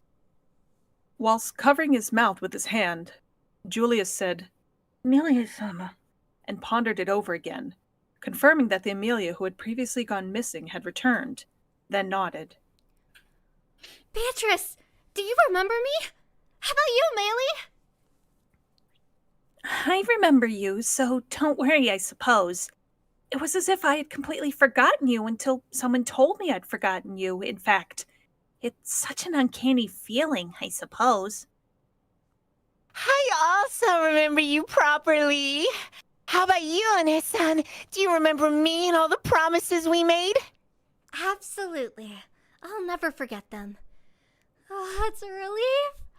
I had a feeling everything would be okay since Ram and Petrash remembered me too.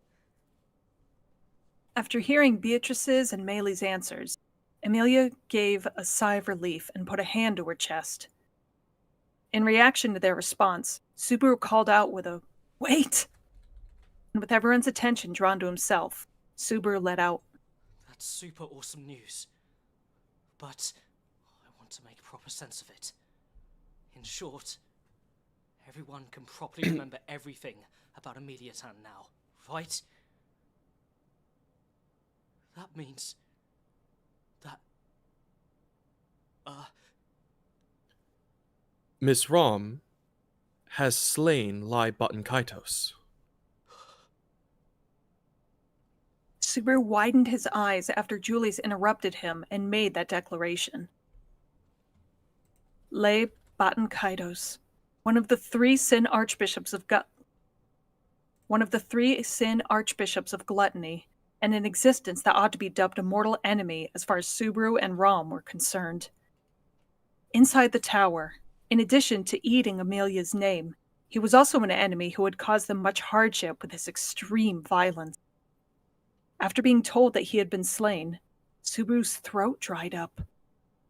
If Lai Batan Kaitos had been slain, that meant... Does that mean the things he stole will be given back? If that's true... If Amelia's name had returned, that meant the other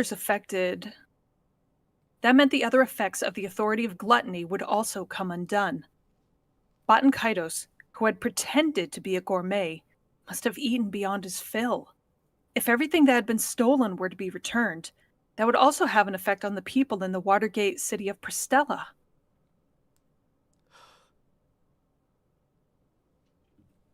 Thinking about such things, Subaru shook his head. He knew he should not deceive himself like this. He knew he should not bottle up his feelings and keep bullshitting himself. Natsuki Subaru, at this very moment, harbored an excessively selfish and egotistical hope. If Lai Batan Kaitos had been slain, and the influence of his authority had come undone, then... Rem... Can anyone remember her?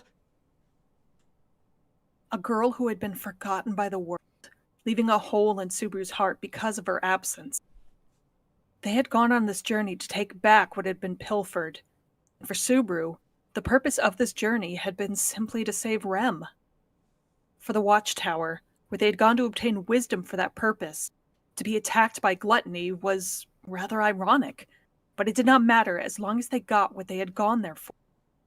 Subaru looked at everyone, fueled by such hopes. In response to his question, however, I'm so sorry, Subaru. But I still can't remember who Rem is. Why? Same goes for Betty, I suppose. Betty still can't recall who Rom's little sister is, in fact. Moreover, Moreover what? What else is there? Emilia had denied it, and Beatrice followed, leaving Subaru in a state of shock. His budding hopes had been shot down, so Subaru rushed over to Beatrice, who had yet to continue her words. With desperation in Subaru's eyes, she pointed towards Julius behind her with her white chin. Betty still can't remember Julius, in fact.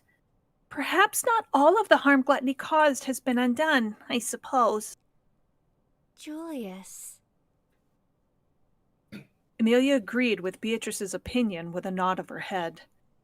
Maylie, on the other hand, shrugged, since she did not even know Julius before his name had been taken, and Emilia had no reason to lie either.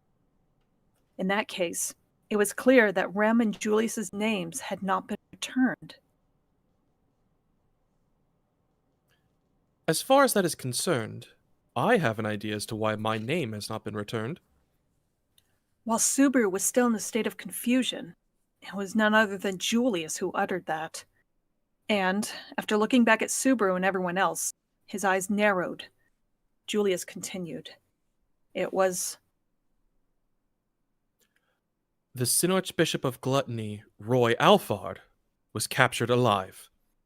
To be exact, he was the one who bereaved me of my name. I suppose that is why it has yet to return to me. Reaching the 5th floor after passing through the grand entrance to the Pleiades watchtower, left behind there was the dragon carriage that had brought Subaru and the others to the Tower of Sand.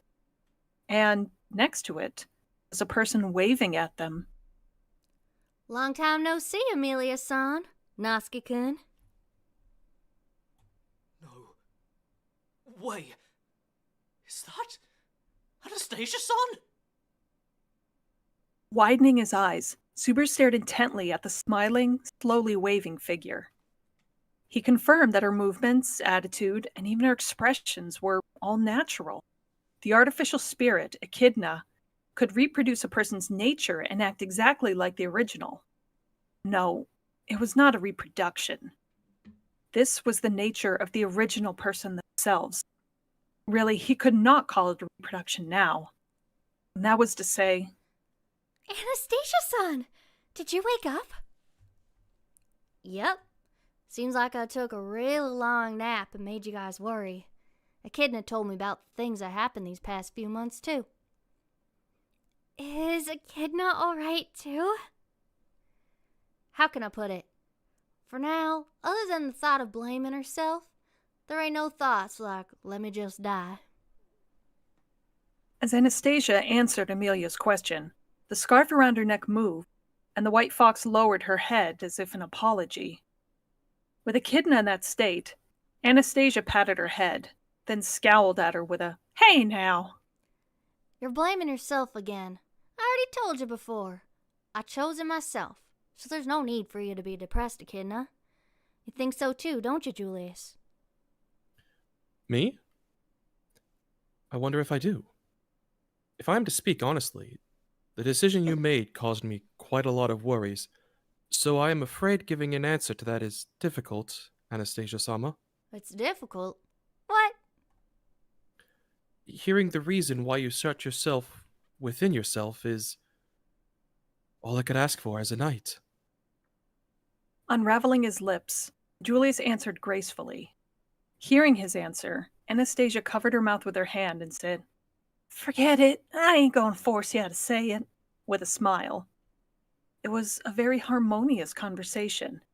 If one were to say that these two were like master and servant, then there would be none who could say otherwise. Did Anastasia forget about Julius for real? Because they seem to be getting along pretty well. I really did forget about relationships we had before. This in itself, for me, is already making me totally angry, downright unbearable. But she has been controlling her feelings, so she is acting like that. Fortunately, after being with Julius for the past 2 months, I can say a few things about him. It appears that I was born for this very purpose. You two also seem to be going off in an odd direction, in fact. Beatrice spoke a bit gently to Anastasia. Lips were quivering, and by extension, Echidna, who was around her neck. Hearing that, Echidna snorted her fox nose and nodded with a, yeah.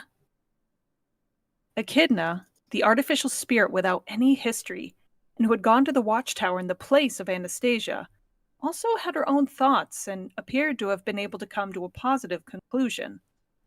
It seemed as if Anastasia getting her own body back safely had been part of it. Regrets of having taken actions to whittle down Anastasia's ode, and a resolution to the problem which she possessed from her birth. It was not like things of the sort had been solved, but It'd be insensitive for us to poke around at their affairs. the problems between Anastasia and Echidna should be discussed by them alone.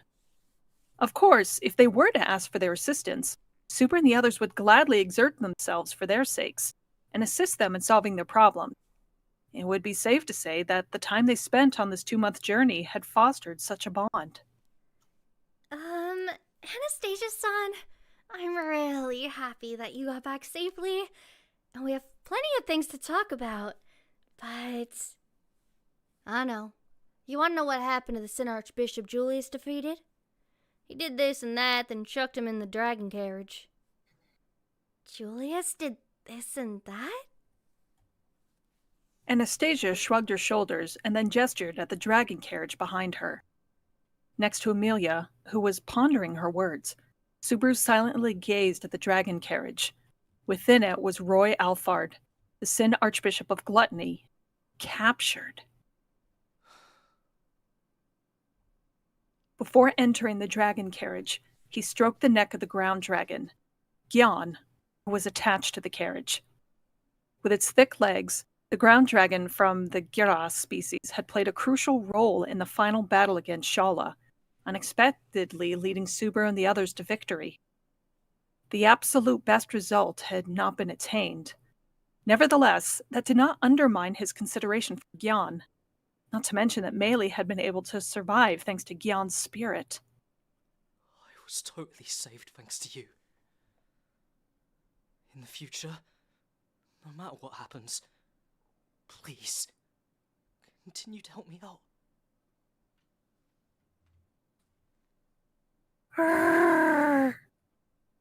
Gyan, whose thick neck was being stroked, flared his nostrils, as if saying that that would be a heavy burden to carry. Smiling bitterly, Subaru then put on a serious face and got on the dragon carriage. Then, after giving a nod to Amelia and the others, he peered inside. Inside was the Sin Archbishop of Gluttony. That'd be... The atmosphere full of tension, Subaru peered into the dragon carriage, and after seeing what was inside, was shocked by what he saw. Alfard was indeed inside of the dragon carriage. However, the method in which he had been detained was a bit different from what Subaru had imagined. Roy Alfard, his eyes rolled back revealing the whites of his eyes, was covered in a black crystalline material, effectively sealing him. It is a Sin Archbishop, so preventing them from moving would not be enough, right? Hence why I hardened it to solid, to the best of my ability. This hardening thing, what's the principle behind it? The principle is that this is an application of yin magic, I suppose. using shamak to separate them from their consciousness. Then it's made solid with them in it. It's a very ruthless way of doing it, in fact. So, this black thing is like a chunk of shamak? After Subaru heard Beatrice's explanation, he was a bit shocked, then looked at the seal once more. It would be no exaggeration to say that, before Subaru formed a contract with Beatrice, shamak was the magic spell in which Subaru had relied on most in this world, but its effects, and the way Julius had utilized it as a means of sealing someone, could only be described as amazing. Seeing the way Subaru reacted, Julius said, "Please do not underestimate me."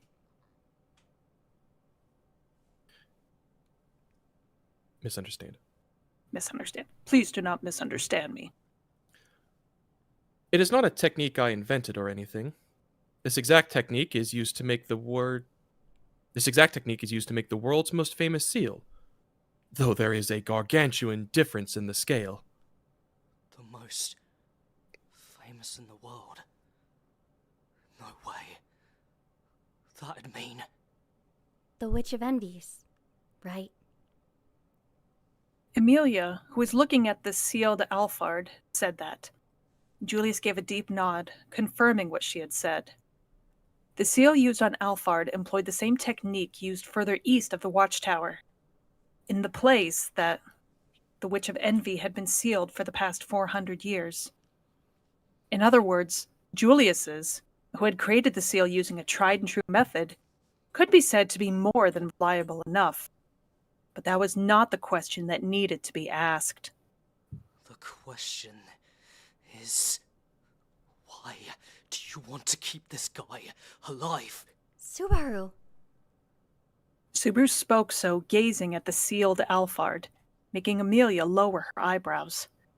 His heart aching due to her gaze, Subaru turned his head and said, "That's just how it is, right?"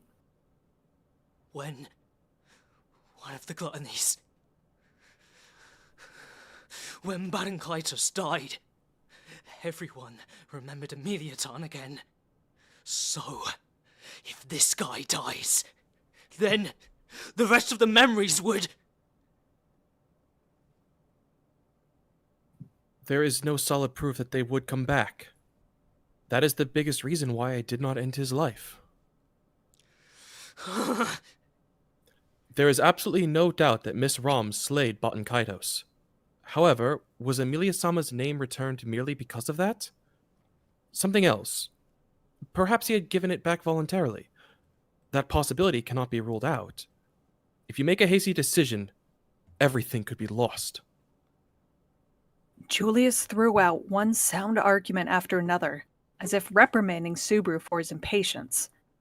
And his argument was so sound that Subaru, too, could not even offer up a rebuttal. However... In that case, what about his Book of the Dead? As an alternative, Subaru proposed using a method that only existed in the Watchtower. When it came to revealing the true thoughts of a person, there was perhaps nothing more suitable than a Book of the Dead. Whatever the case may be, it was something that allowed one to experience another person's life. Even if you interrogate him, there's no guarantee that he'll spill the beans. If that's the case, then it'd be better to just use his Book of the Dead to reveal this guy's innermost thoughts.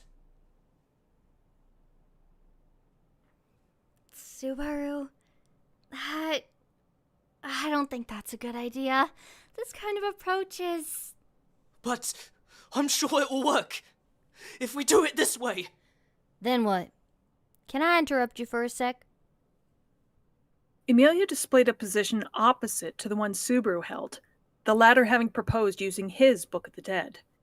And just as Subaru's temper was about to flare up, Anastasia butted in by raising her hand.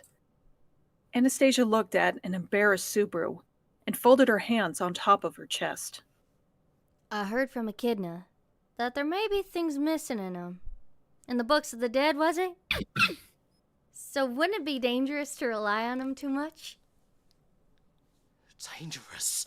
Why do you say so? In any case, that's something you vividly experienced yourself, right, Natsuki-kun?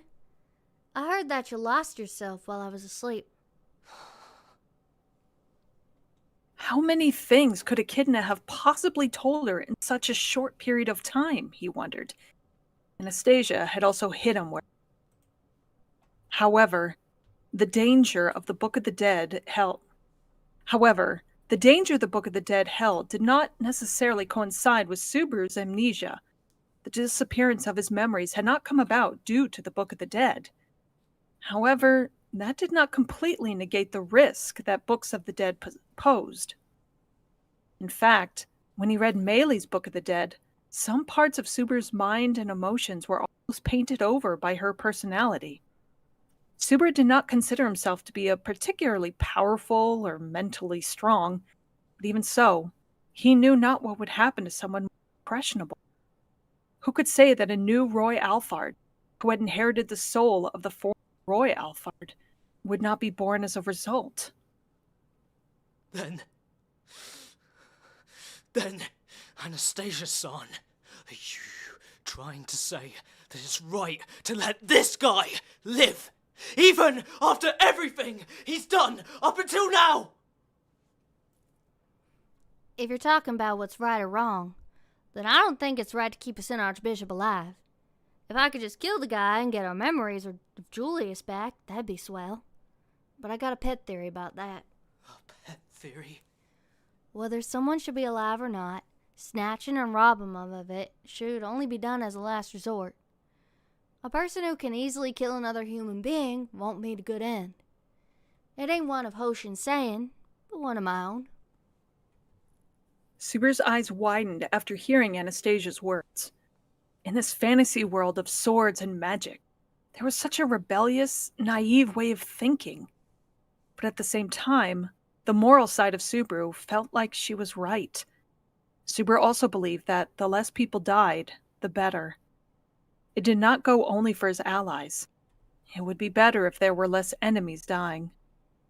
However, that way of thinking was only limited to cases where the other person deserved mercy.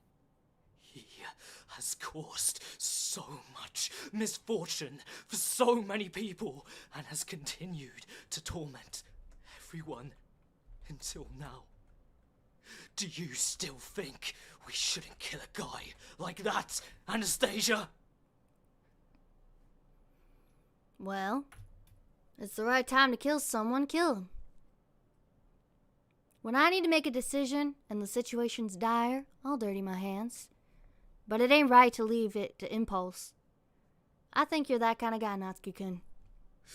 That kind of thing is... Because of that, you can shed tears for someone else who's been lost. I prefer to have a long-lasting association with that kind of Natsuki-kun, rather than a cold-blooded, heartless one. Anastasia ran her fingers across her cheek, pointing out Subaru's tears. Instantly, Subaru lowered his gaze, the wound in his heart due to losing Shala aching. Anastasia's statement had been mean, but it had been, without a doubt, quite effective. Subaru, I also share the same opinion as Anastasia-san. Taking the sleeping Rem and Julius into account, I want to hurry up and resolve things, but... No need to worry about me, at least. Having gotten to this point, doing what is right is far more important than making hasty decisions. This also concerns my younger brother, after all. They were on the brink of recovering the memories of Joshua, who had been left in Pristella, and Julius had been extremely cautious.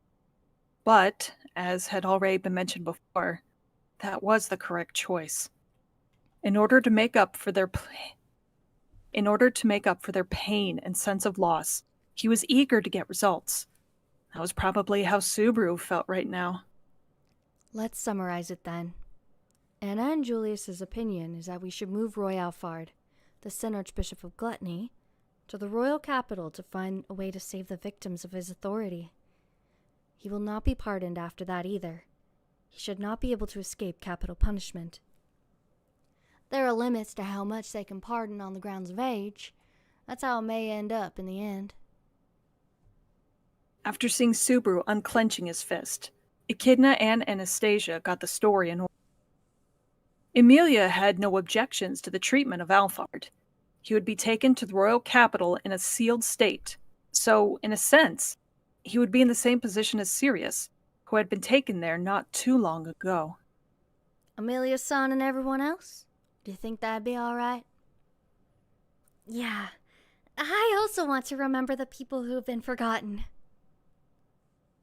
Upon being asked that by Anastasia, as to confirm her intentions, Emilia lifted her head and answered in a dignified manner. Subaru was incapable of forming a rebuttal to her, feeling somewhat hopeful and bitter at the same time, and then turned away from the Sin Archbishop in the dragon carriage, and suddenly fell to his knees. Subaru? Ah, jeez. You are pushing yourself as Betty thought, in fact. It's only natural for you to become like this when you've been feeling terrible for so long, I suppose. Supporting Subaru's shoulders as his head felt heavy and his vision became unclear, Beatrice yelled angrily at him. Her adorable voice rang in his head, and he realized he had been expending more of his energy than he thought. It was natural that she would say it was natural. He had lost his memories and died many times while they were gone, came face to face with himself in order to recover his memories, fought against the 5 obstacles that plagued the tower upon waking up, used his authority to take on the burdens of his friends in battle, and lost Shala at the end of it all. He had exhausted his mind and body well past their limits. He had only been there for a few days, but it felt like he had spent more than 5 years in the tower. Subaru, relax. It's alright. So, can you be good now and rest a little while? Let's talk about things when you wake up. I have a lot of things I want to say to you, too. Subaru, who had collapsed on the spot, losing all strength, was being hugged from the front by Emilia. Her soft touch and sweet scent, which would normally cause his body to stiffen, were as effective as a powerful drug for him now, causing his consciousness to quickly descend into darkness. If he were to die now in the darkness, would he go back to an earlier point where he was running around the tower trying to find a way to save Shala? But that was impossible. He half understood it would be impossible, but he could not help but hope for it. Slowly, Subaru's consciousness was swallowed up by the darkness. Heave-ho! Lifting Subaru's unconscious body, Emilia sighed.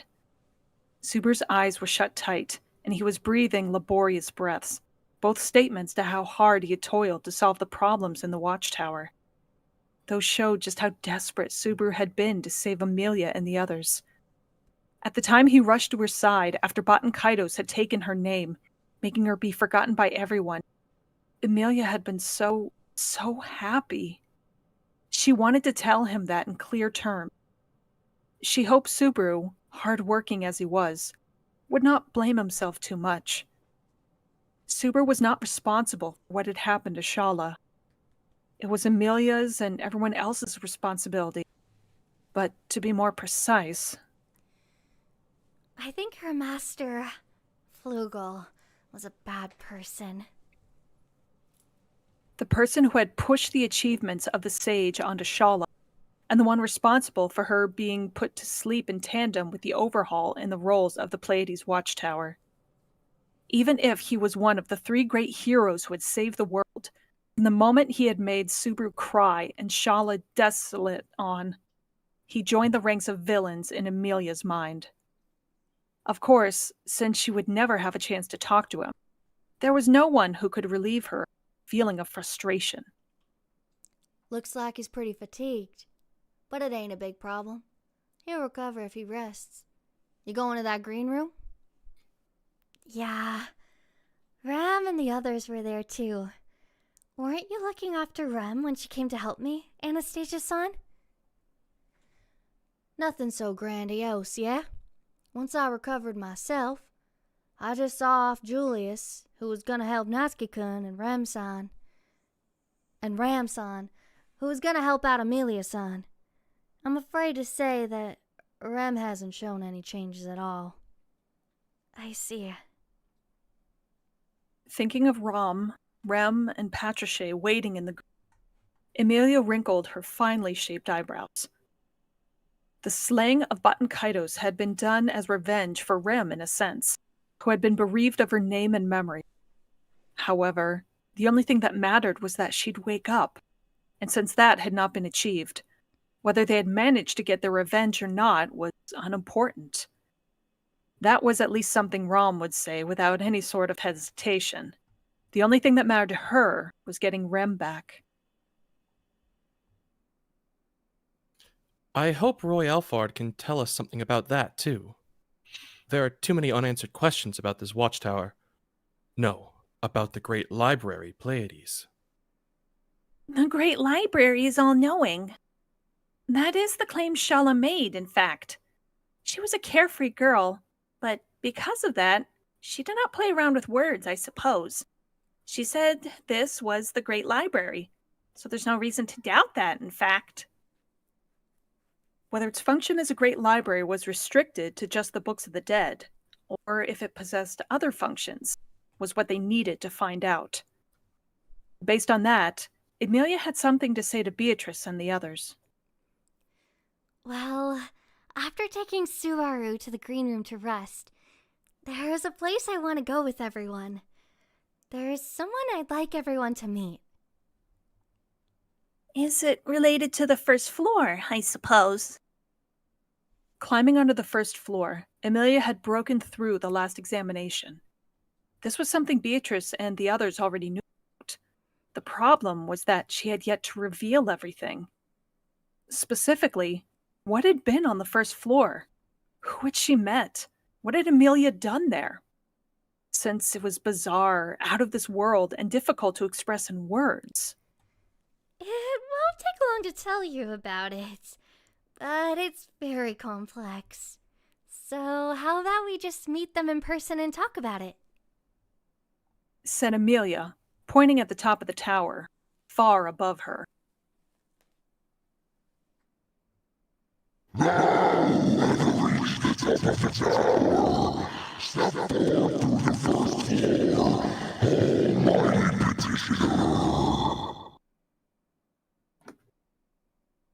After being guided by Amelia to the highest floor of Pleiades watchtower, to the first floor, everyone was overwhelmed, rendered speechless by the massive dragon's greeting.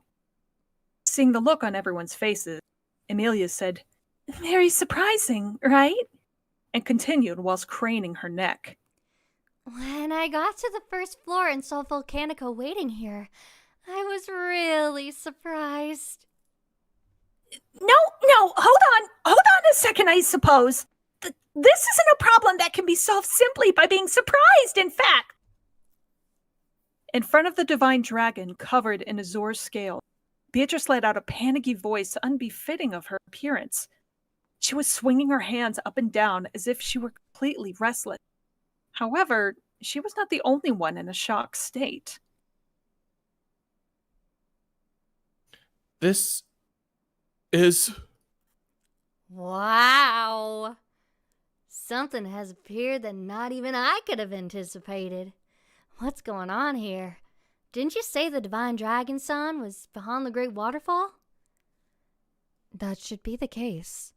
According to the prophecy from Dragon History Stones, in the same year of the royal selection comes to an end, it will renew the covenant with Anna, who will have become Lagunica's monarch. Next to Julius, who had been rendered speechless, even the calm Anastasia could barely hide her cold sweat. Around her neck, the sound of Echidna's voice was also slightly higher in pitch. However, after being late in reacting to the lady's response, Julius fixed his posture and said, "Excuse me." Oh, great divine dragon, who defends our kingdom, we deeply apologize for our rudeness in the presence of your esteemed self, Volcanica Sama, bearer of the covenant who has maintained it for so long and given us much aid.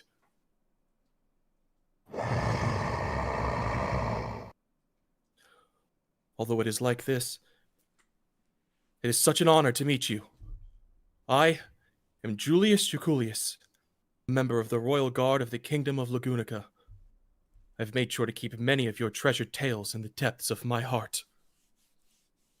Julius, who had kneeled down and bowed, had removed his sword from his waist and placed it on the ground next to him as a form of the utmost respect.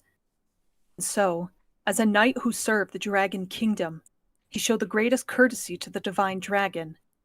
Accepting that, narrowing his golden eyes, Volcanica said,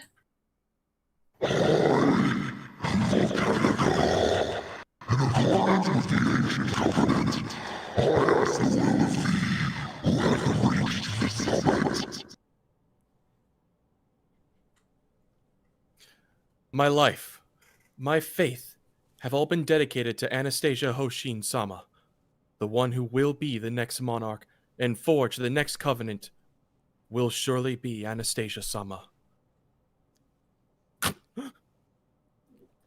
Julius, are you crying? Still on his knees, Julius was unable to keep the tears at bay, distressing Anastasia.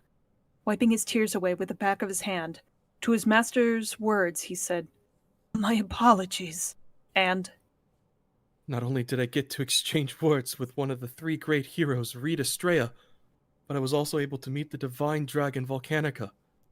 As a knight of the Kingdom of Lagunica, I could not be any more honored. This tower, what in the world is it? Julius's voice trembled due to having experienced something awe-inspiring. With a tinge of remorse, as if she were ruining his special moment, Amelia started to say, About that, Julius, I'm really hesitant to tell you this because you're so happy, but... My apologies, Amelia-sama. Disregarding you and Anastasia-sama, I attempted to talk with the divine dragon without permission. Don't worry about it. It's just that Volcanica is... trying to explain things to Julius without hurting him. Amelia struggled to find the right words to say. Then, coming from above her head,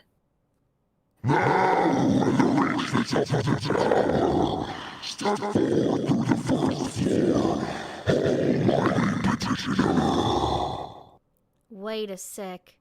This line, I feel like I heard it just now. hearing him repeat those words, Anastasia was the first to harbor suspicion. However, that same feeling spread to the others too. Saying that was a natural thing to do was natural in itself. Everyone had immediately noticed the unusual occurrence. Volcanica continuing to repeat the same words over and over again, and Although that's Volcanica, it's been waiting here for so long that it became a bit senile. Since its body is still full of energy, they're a really rowdy one, though. Volcanica, who had a pretty bad case of dementia, still possessed the true power of a dragon, but over the course of a long period of time, their mind had become damaged.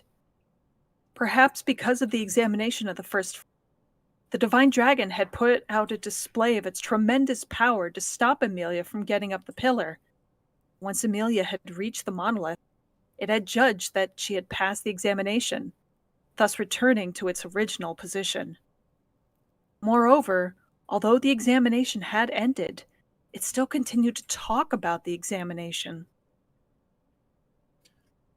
The great divine dragon is senile? Julius, calm down. Come on, you're a little tired, aren't you? Why don't you sit down?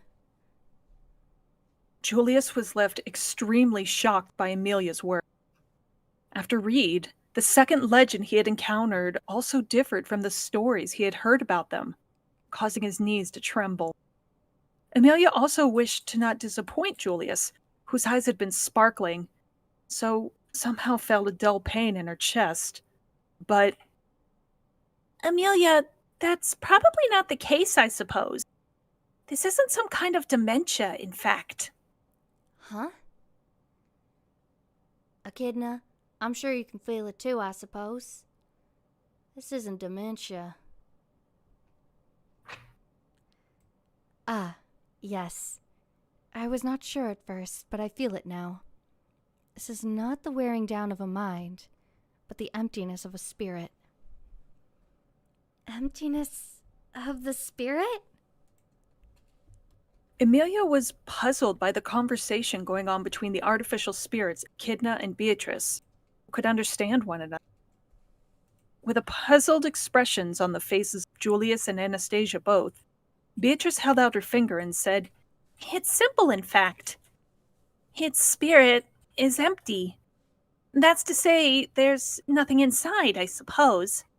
As a result, they're limited in what they can say and respond with, in fact.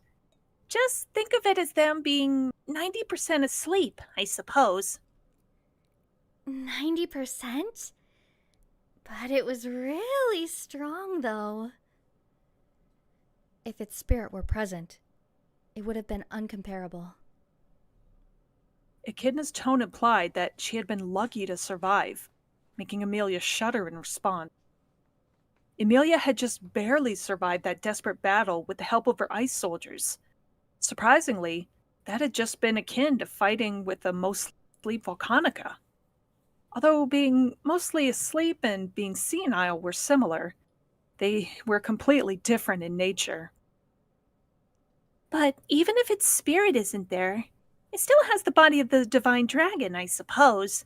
If that's the case, then there may be a way to help the people of Pristella, in fact. Huh? A way to help everyone? How can we do that? I see. We can get the blood of a divine dragon. Anastasia snapped her fingers, and Beatrice nodded at her words. Upon hearing that, Amelia also widened her eyes and let out a, Ah! The source of all the tales that had been passed down in the kingdom of Lagunica, none other than the blood of the divine dragon Volcanica. It had been said that the dragon's blood was a miracle elixir that could revive a barren land, ensure a bountiful harvest, and heal all illnesses and injuries. To put simply, many remarkable effects of it had been recorded. And beyond that, the dragon's blood was an element that Amelia was unable to ignore. If I can get some blood from Volcanica... Amelia's reason for participating in the royal selection, it was to obtain the dragon's blood kept by the kingdom of Lagunica and utilize it to thaw the frozen soil of the great forest of Elior. In order to liberate her people, who had been frozen in that forest because of her power going wild, Amelia had resolved to partake in the royal selection. The realization that her main purpose in participating in that battle had a possibility of being achieved at this moment hit her. It made Amelia astonished, making her hold her breath. If she were able to receive Volcanica's blood here, then Amelia would no longer have a reason to ascend to the throne. Amelia, sorry to have confused you, I suppose. The blood you're thinking about is different from this blood. From Volcanica's blood, in fact. That's why you won't be able to achieve that, I suppose. So said Beatrice to Amelia, who was about to lose her meaning in participating in the royal selection. Amelia then looked at her with rounded eyes and said, Huh? What do you mean I won't be able to achieve that? I've studied really hard, you know. In order to melt the ice in the forest, I need the dragon's blood. That's in the castle, so... There's nothing wrong with that idea, in fact. However, as I stated earlier, the blood in Lagunica's royal castle and the blood of Volcanica are, strictly speaking, not the same. The dragon's blood in the royal castle is the blood that spilled from the last beat of a dying dragon's heart, I suppose. The last drop of blood? From the heart? hearing things she had never heard. Amelia frowned, scrunching up her finely shaped eyebrows. Beatrice nodded in silence. Then Julius raised his hand and stated, "May I ask a question?" Julius, who seemed to have just barely recovered from the shock of hearing about the existence, or non-existence, of the divine dragon spirit, looked up at it, whose responses remained unchanged. Excuse me, Beatrice Sama, but what do you mean by what you just said? I am also a knight belonging to the royal guard of the kingdom of Lagunica. My ears pick up many things regarding the kingdom. However, what you just said... As its heart beat one last time, the blood from its heart was poured into a container. That blood, as the true dragon's blood, was entrusted to the royal castle in order to serve as proof of the covenant between man and dragon. It's no surprise that you do not know this, in fact. The words I said just now came from a book that had been sealed within the Forbidden Library. An account left by the Witch of Greed, Echidna, whose name no longer lingers at large, I suppose. After hearing Beatrice's response, Julius gasped, his eyes widening.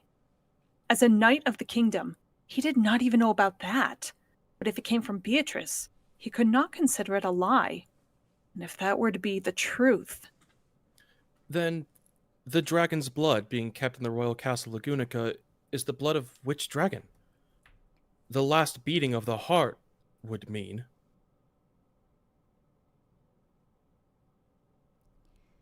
It'd be strange if the dragon who left the blood didn't die. In that case, it wouldn't make sense for it to have come from empty-headed divine dragon sign. Julius and Anastasia voiced their doubts, but they were also justified in doing so. If the dragon's blood came from the last beat of its heart, then it would not belong to Volcanica. Also, if that blood still possessed tremendous power... Unfortunately, it wasn't mentioned in the book, in fact. That person is always doing things half-heartedly. From what I can tell, that Witch of Greed is the biggest reason why Natsuki-kun is so cold to me, right? Because of that, he does not have a good impression of me. And now that impression of me is only getting amplified. Speaking ill of Mother won't be allowed, I suppose.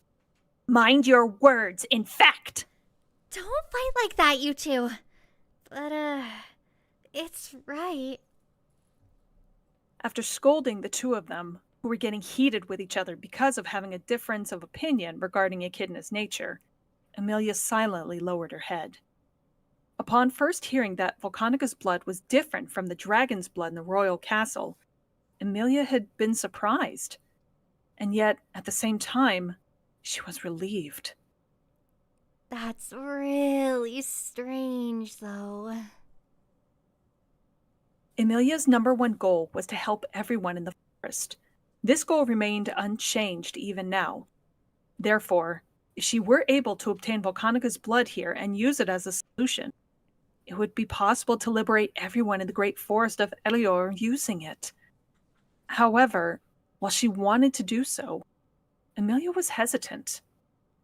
If she were to use another means to melt the eternal glaciation plaguing the great forest of Elior, would she step off the stage and stop her participation in the royal selection? Amelia-san's concerns aside, and the words of Beatrice-san speaks true. Can anything be done with Volcanica-san's blood? There's a high possibility of it being a disappointment, right? Whether he's become useless, senile, or lost his spirit, they still are the divine dragon, I suppose. So its blood is without a doubt quite powerful as well, in fact. It's just that... It wouldn't be enough to melt everyone's ice, right? In response to Amelia's question, Beatrice gave her an apologetic look and nodded her head. Gazing at the appearance of Beatrice, who looked sadder than herself, Amelia relaxed her lips, raised her face much as if she weren't downhearted, and said, "It's okay." The fact is really disappointing. But since it was something that happened so suddenly, I was so surprised that I didn't realize it. So it's not a big deal. Sorry, I suppose. Betty should have told you about it, in fact. The Divine Dragon being in a place like this was unexpected, I suppose. It's truly regrettable, in fact. Yeah, that's right. It's such a troubling thing. Beatrice's face sunk in a way that did not suit her, and Amelia puffed up her chest. In honest truth, she really did feel disappointed. However, what she had said to Beatrice was also the truth. Rather, it felt as if she had been told she could not take shortcuts or cheat. Then, let's get back to the question at hand. With the blood of the Divine Dragon, there is a possibility of restoring those in Prestella who have had their appearances changed due to the authority of lust. As Beatrice stated, even if he does not have a spirit, the blood itself should still contain a great power. It's been said that a single drop of a dragon's blood in the castle could revitalize a wasteland. It's a powerful medicine, ain't it? Therefore, it would be essential to dilute it thousands of times. But it is a pretty big improvement compared to having nothing at all. If the stories about it being miracle medicine that works on anything are true, then it is worth giving it a shot. After hearing the conversation going on between Echidna, Anastasia, and Julie, Amelia once again felt hopeful. They had crossed the Agria sand dunes in order to help those who had suffered misfortune. If they could find a way to solve the problems caused by lust and gluttony both, that would be best. Otherwise, there would be no way to reward Subaru for all of the damage he had suffered. I'm really selfish. It was very selfish of her to want to make Shala's sacrifice have meaning. She had spent a long time in this tower, following her own thoughts and desires. It had been Shala herself who had made it meaningful, not Amelia. I got it. I'll go and ask Volcanica about it. But it may not understand me at all and go on a rampage if I try to take its blood. You'll get tired of hearing them, I suppose. Amelia, the Pleiades Watchtower is now under your jurisdiction as its new administrator, in fact. Can you do something with it, I wonder? Under my jurisdiction as the administrator? I still don't have any awareness of that at all. The mystery of the third floor had been solved. She had broken through Reed on the second floor and expressed her will to Volcanica on the first floor. Based on these conditions alone, that Amelia had traversed to the watchtower on foot could be spoken with certainty. However, if she were to say whether she was able to see any obvious changes, the answer would be no. What she could vaguely perceive now was... The sand dudes leading to the watchtower will no longer reject anyone, I think. Is that the choice you made, Amelia-san? Isn't that kind of statement sort of risky, since the Book of the Dead are real troublesome stuff?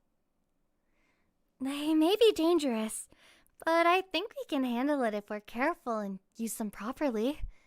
I think there are still lots of things that can't be decided on our own. For Amelia and the others, it would be too difficult to draw any conclusions about the towers since they were too few in number. For better or worse, she and the others did not have the power to do anything about this place. Therefore, it would be best to let more capable people figure it out. That's what I think. Do you not agree with it? I feel like you were putting a little too much hope in others. But this is the conclusion you came to. If Anna and Julius do not object to it, then neither will I. Thank you, Echidna. Amelia thanked Echidna, first to agree with her in that manner. Anastasia also spoke up with a, "Got it, got it." I ain't gonna object to it either. Actually, even if we made an effort to hide it, it'd be difficult to make the most of it. If that's the case, it'd be best to share what we found after trekking all the way here. There's the issue of gluttony, And we might be able to bring the dragon's blood back too.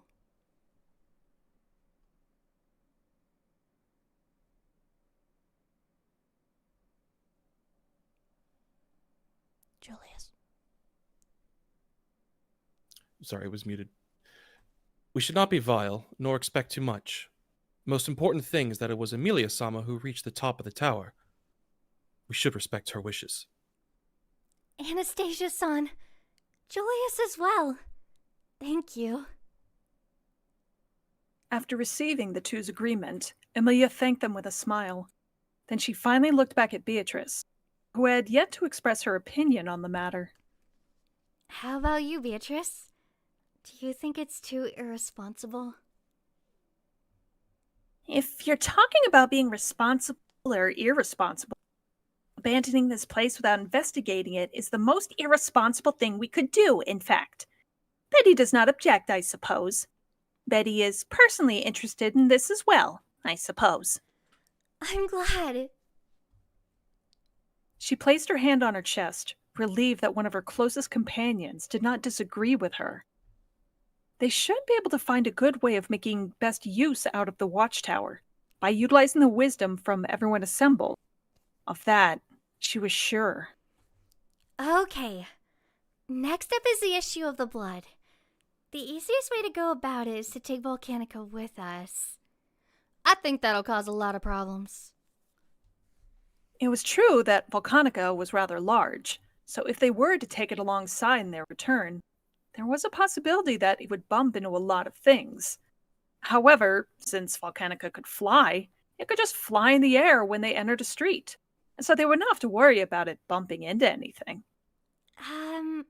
Volcanica, can you come with us? Or, if you have to stay here, I'd like for you to share some of your blood with me.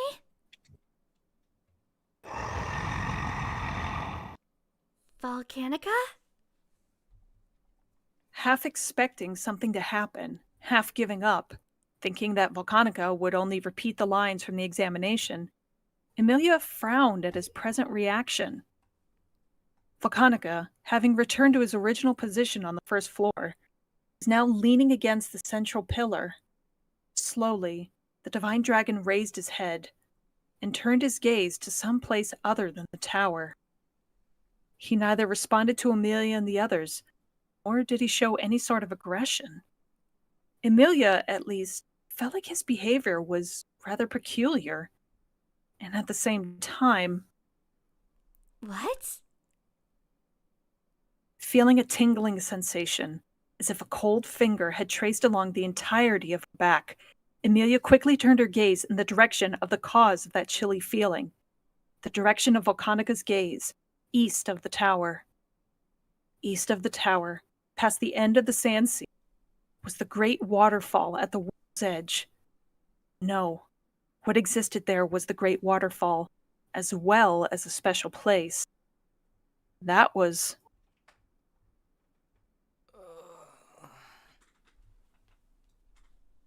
Feeling something rough gently brushing against his face, Subaru opened his eyes whilst groaning.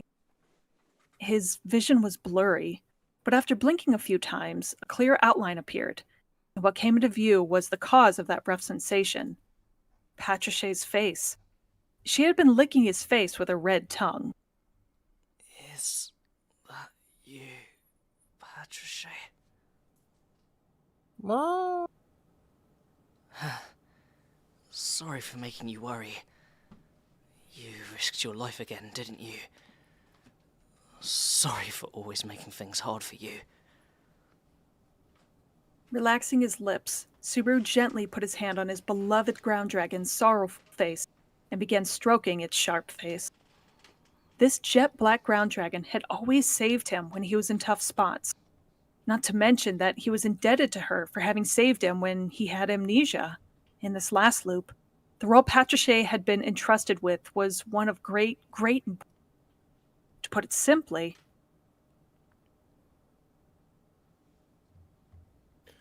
If Patricé had not been here, Rem would have been in peril. Bringing this girl back home is probably the greatest accomplishment of Barasu's life.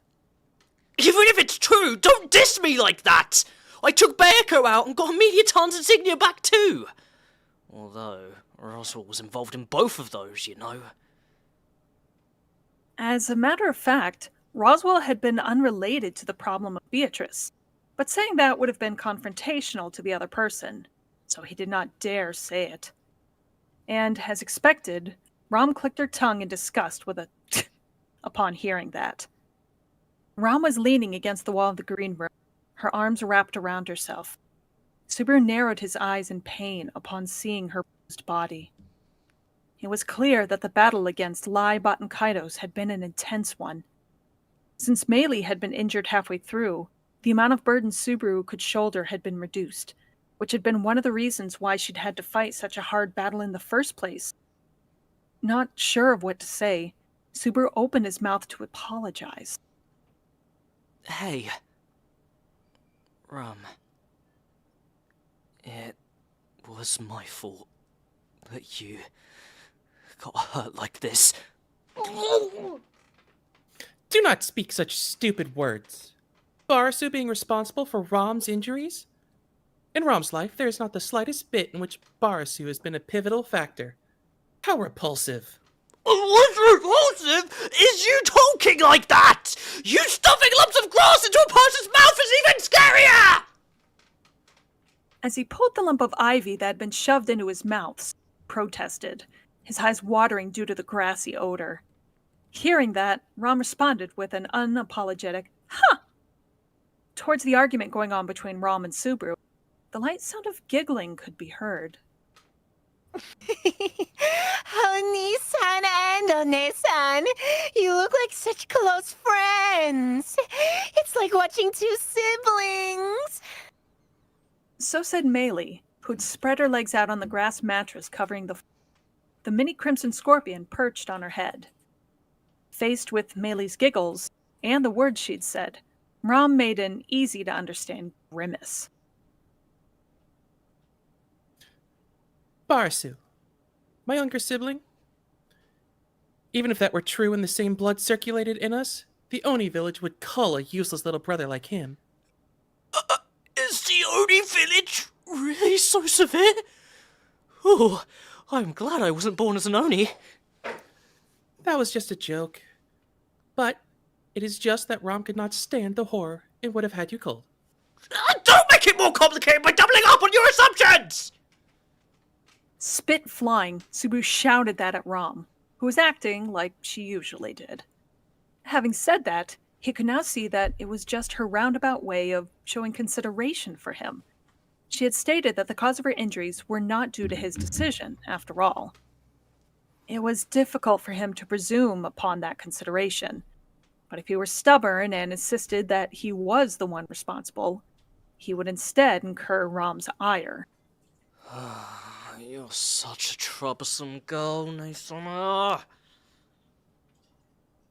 After Meili's presumptuous remark just now, kindly stop calling Rom Ne-sama. It would be troublesome if someone we met for the first time had such a misunderstanding. Getting the usual cold reply and the Rom experience, Subaru looked around the room, at the faces inside the green room. Subaru and Patricia were there, as well as Rom and Meili, along with the mini Crimson Scorpion. And at the back of the room was the sleeping beauty lying on a bed. Rem. Is she not awake? Lamentably, it seems. I beheaded that odious, insolent person. Amelia-sama's stuff seems to have been returned because of that. Julia's stuff hasn't returned. And neither has Rem's. Is there anything we're missing? Pressing his fist firmly into his... Subaru reflected upon his bitter feeling.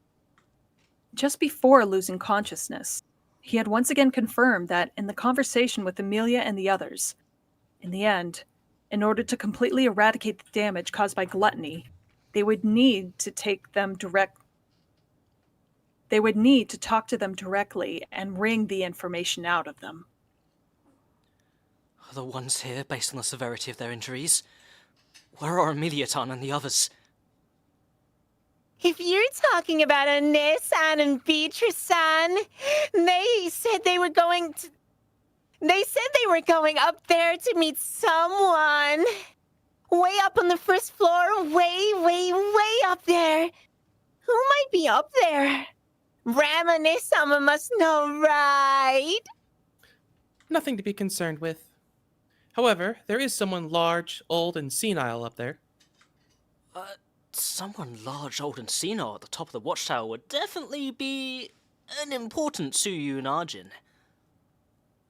Hearing that a new character was present there, Subaru furrowed his eyebrows. Who was the old and senile person that Rom was talking about? Or if they were an examiner like Reed on the second floor, then... It can't be Flugel, right? Barasu? If Flugel's the one up there, I'll never forgive him. I've had enough to say to that guy to fill a whole mountain. If it weren't for him, Shala... Barasu, please calm down. Calm down. You. Rom.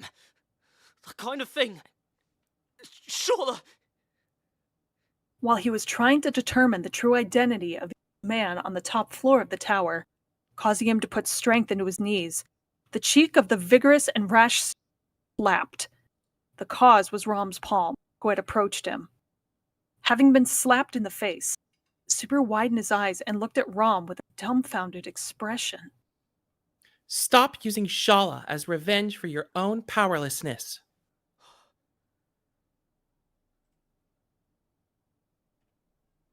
I heard about Shala. She was obnoxious and unmannered, and the eyes that admired Barasu were rotten. But she was not so bad that she deserved to disappear. As she spoke, Rom gently placed her hand on Subaru's struck cheek. The side that had been hit was hot. Rom's palm was cold. While absorbing the heat, Rom continued her words to the speechless Subaru. If you cannot accept it, then, rather than getting angry, just cry.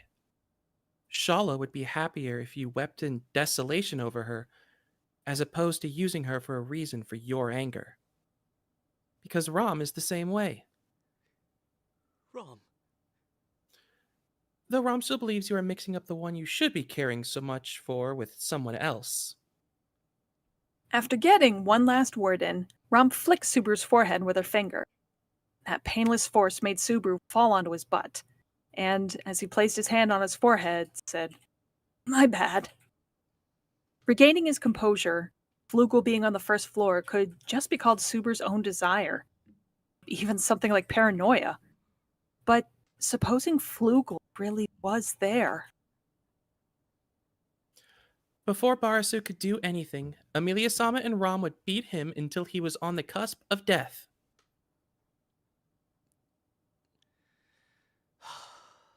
I can see you doing that, but not Emiliatan. When thinking of Shala, the amount of anger he directed at Flugel was by no means small, and everyone in the tower naturally shared that feeling. With Rom's affirmation, Subaru let out a long exhale. In that case, he was curious as to who the senile old person on the first floor was. Let's put that aside for now. If we assume that senile old person can be helpful in some way, then we should ask him about the victims of the Sin Archbishop of Lust, not gluttony. That's a pretty big deal. I see. In that regard, Rom clearly had her priorities straight. Being able to advocate for such a thing without hesitation was one of Rom's finest qualities. And Subaru could also resonate with her ideas, to a certain extent. The prospect of being able to save the victims of lust was attractive, but Ramone-san, did you have something else in mind when saying that? However, Meili cast those words towards Subaru's face as he admonished himself. She poked the mini crimson scorpion on her head with her finger and said, "Didn't you say so? That the effects of gluttony have something to do with time or something like that. What a loose-lipped girl. In that case, it'll be necessary to discipline you properly when you return home. So scary! Maylee held her head and stuck out her tiny tongue. Above her head, the mini crimson scorpion aimed its pincers and stinger at Rom, as if trying to protect her. However, under Rom's icy gaze, it quickly shrunk into a little ball. In that flustered behavior, he could sense a part of her previous self. Rom, that hypothesis is... What's it about? It does not amount to much. However, it has been said that gluttony eats the memories of others, correct? If they are truly treated like food, Rom is of the belief that digestion is affected by time. Digestion? Amelia-sama was plundered, and after a few hours they came back. If so, then what about the other victims, such as Knight Julius, the people of Pristella, and Rem? After hearing Rom stating that hypothesis with a finger raised, Subaru's eyes widened due to how uncomplicated it was. Just as she had declared, the Sin Archbishop of Gluttony had equated the pilfering of names and memories to eating. If that were not just a metaphorical expression, then he could find Rom's hypothesis to be an acceptable one. It took time for the names and memories that were stolen away to be digested. Then, the reason why Amelia's name had returned, and the others had not, was because... There's no way. Has everything already been digested? It is uncertain. There is a possibility that it might just take time for them to come back. If that is the case, then there is hope. The memories of Julius and the other victims, and of Rem, will hopefully come back too. As to whether that was to be interpreted as a bad thing or a good thing, Rom made no further explanations. Subaru understood Rom's thoughts as well. This was a question with no... However, now the Baten Kaitos had been slain and Alphard had been captured, Subaru had another big thing to worry about. No, it was something that had come up once again. Louis Arneb.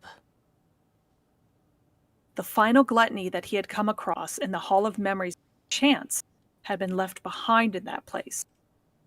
Was that young girl who did not possess her own body, who had taken over the bodies of her two brothers as well as Natsuki Subaru's in order to commit evil deeds, really the object of a witch factor? Her abilities were comparable to those held by Gluttony. However, if the life of the Sin Archbishop of Gluttony was needed to undo the damage caused by their authority, then how could he defeat Louis, who was in that place? In the first place? Does the concept of dying exist in that place or not? In that place, one would exist as a spiritual entity, rather than exist in a physical body brought alongside. He may be able to emulate an idea from manga and games and apply it to cause mental death. Would death of the mind be enough to relieve the witch factor? Whether it was that place or Louis who remained there, nothing about them was clear. Moreover, even if an answer could be garnered... When Julius defeated Reed, Reed's role in the examination was terminated. If that's the case, then wouldn't Reed go back into his blank book of the dead? Subaru had managed to go to the place known as the Hall of Memories within the cradle of Ode Lagna. And the reason why he had managed to do so was because of an empty book of the dead that just happened to lead to that place. Since the soul of Reed Estrella had been used in the examination, there had been a gap in his book of the dead, which was connected to the Hall of Memories. If that was no longer there, Natsuki Subaru had possibly lost the opportunity to defeat Louis Arneb.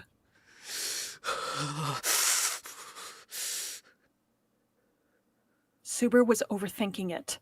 He understood that he needed to confirm the possibility that Reed's Book of the Dead was still blank. Not only that, Subaru also had the plan of challenging his own Book of the Dead.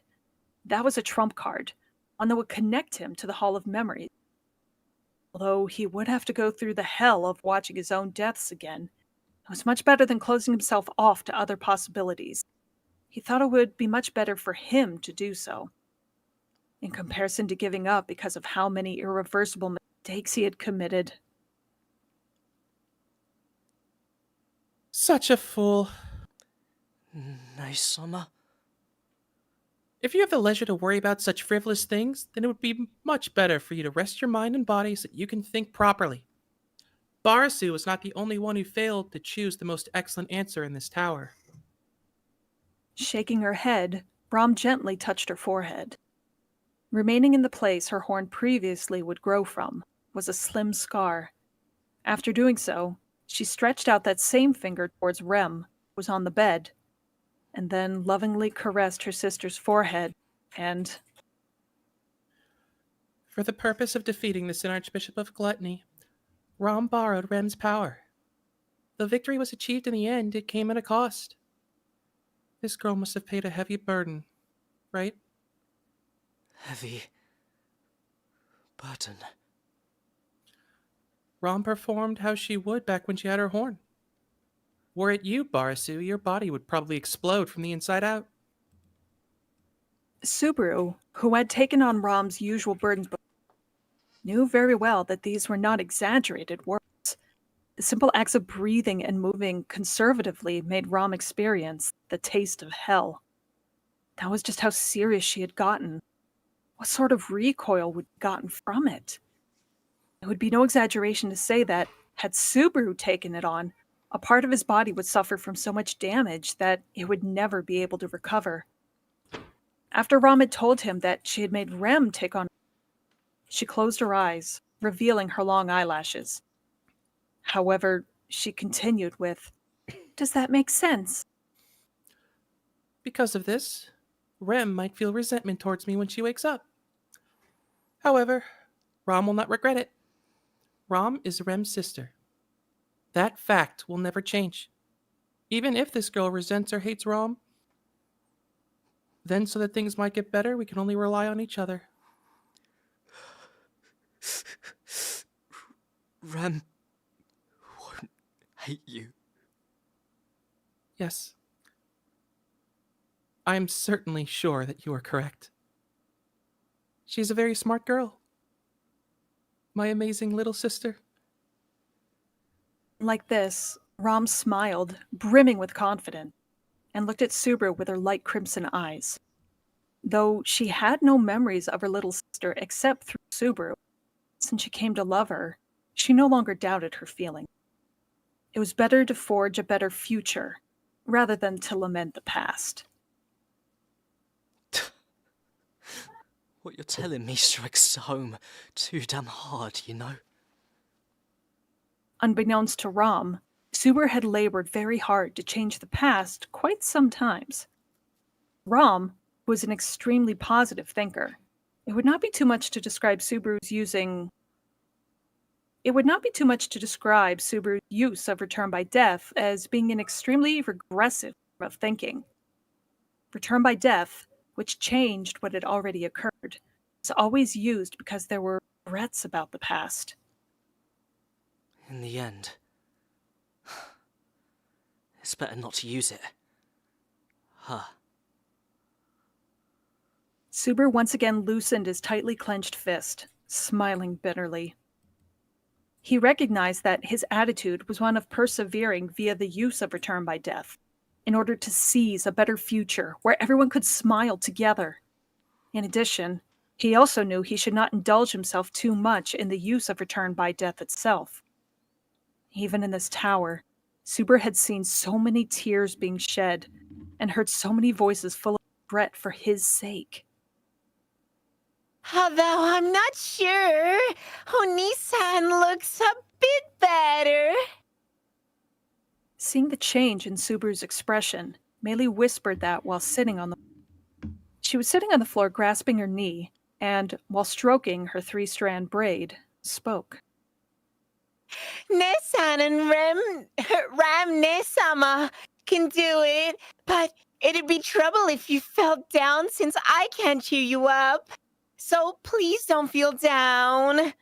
You promised me you'd show me how much I could depend on you to get things done, right? Oh, there was that promise as well. Well, I'll definitely keep it up this time. Gazing at Meili and the mini crimson scorpion on her head, Subaru nodded his head vigorously. To the side, Patricia nuzzled her head against his cheek, as if supporting his determination. Though her scaly body was tough, since he had gotten used to it, he could rub his cheeks against it without feeling uncomfortable. Subaru returned that show of deep affection with deep affection of his own, then stood up. Although he had consumed so much energy before that he had collapsed early, some of his lost stamina had been somewhat restored. The spirit of the green room had a variety of healing methods at its disposal. If I think about it, whether it be Gian, who joined the big battle, or the spirit in this room, I don't know how to thank them enough for everything they've done. Shala had explained that although the green room was used as a recovery room, there was a spirit here originally that was fond of treating the injuries of living beings who entered the room. It did not have a physical form, nor was it possible to converse with the spirit, but its intention for healing others was clear. Subaru and the others had been healed time after time by this room as they attempted to overcome the tower, during which they would not stop getting new injuries. It was for that reason that, after arriving at the watchtower, Rem, among others, had been left in this room. Well, I didn't let her stay here just because I wanted her to stay here. The spirit is it. Barsu. No, it would be a waste to say it. Why do we not force it to materialize itself through the effect of Julius's divine protection of gathering spirits? I know what you're trying to say, but it won't work on me since my charm's the Bearco special attack. Anyways, I wonder if we can talk to it through Julius's divine protection. The divine protection of gathering spirits was simply divine protection that made it easier for him to be liked by spirits. Under that effect, he had contracted with his 6 quasi-spirits. No, Ia and the others, who had been elevated into spirits. If he could use that effect to converse with the spirit of the green room, it would open up a world of possibilities. The spirit had been in the tower for as long as Shala, if not longer. That nameless being could possibly help them in solving the mysteries in the watchtower. While Subaru was immersed in his thoughts, a small breath was suddenly let out within the room. The one to spill that sigh and scrunch up their pretty eyebrows was Rom. Her light crimson eyes still narrowed. She directed her line of sight around the inside of the room. Rom? What's the matter? I sense something strange. This is... And at the same time Rom voiced her presentiment of an abnormality, it happened. What? Suddenly, a phenomenon occurred in the middle of the green room. Light spilled out, shocking Subaru and the others. In response to that, their bodies suddenly stiffened, and Subaru and Rom gravitated over to Remwa. Meili and Patricia also seemed wary of it, both slowly moving away from the light. What's happening? I don't know! In any case, do not leave us! No matter what happens... Subaru shielded the flurried Meili behind him, halting his words of caution. The reason laid in the light in the room having suddenly become brighter, searing Subaru's eyes. Then, while covering his eyes with his hands, cautiously, Subaru focused his eyes on the light. He could see that the currently strong light was gradually becoming weaker, and then it disappeared. Unsure of whether he should be feeling relieved or vigilant over that, something appeared in front of Subaru's eyes. Huh? Seeing the something that had appeared right in front of his eyes, the spot where the light disappeared, Subaru was unsure of what it meant.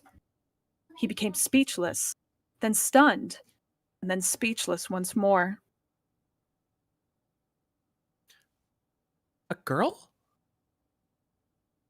Next to Subaru, seeing the same thing as him, was Rom, who had muttered that in suspicion. That perception was correct. Subaru also had the same view as she did. However, between him and her, she did not have the same knowledge of the girl that Subaru did. Subaru knew the name of that girl. The justification as to why was because the name of the girl lying on the floor of the green room was Louis Arneb. a girl, Louis Arneb, had appeared in the middle of the green room along with light. The youngest sister of the 3 siblings who made up the Sin Archbishops of Gluttony, known as Satiation, and someone who is not supposed to have a physical form. Her form showing up in the real world in this way rendered Subaru speechless. However, Rom next to him did not fail to pick up on his words. Louis Arneb. Isn't that the name of the last one of the Gluttonies? Subaru had yet to tell Rom the details about his encounter with Louis through the Book of the Dead during the loop. He had only mentioned that he'd had contact with her. Rom had a very good memory indeed. Now faced with this question, Subaru was a bit disturbed. Yeah, that's right. She's the last one of the Gluttonies. Louis Arneb, the little sister of Bat and Kaitos and Alphard. From what it seems, she is unconscious. Observing Louis calmly, Subaru determined that she was indeed asleep, as per Rom's word. If this specific situation ought to be called sleep, however, was wholly unknown, how in the world could Louis, who did not even possess a physical body, appear here like this? It was difficult for him to imagine that she, who had been scared, terrified even of Subaru, who had been in despair because of return by death, would somehow reinvigorate herself within a few hours and come back to challenge him again. The thing known as death, something that left a deep wound in a person's heart. I can't reach an answer after thinking about it. Melee! Go get Emiliatan and the others. Ram and I will keep an eye on her. Really? You're such a slave driver. Don't let yourself die easily, Kay. Gradually moving backwards, Melee moved towards the entrance of the green room. Subaru heard her admonishment and gave her a thumbs up before she left. He saw the mini crimson scorpion above her head put up its pincers as if imitating, before she quickly turned around to go get Emilia and the others. Then, in the room where Subaru and Rom were met, I don't think anything will happen. But, in any case, should we tie her up with Ivy? I would rather not provoke them. Barsu, have you noticed it yet? Huh? Noticed what?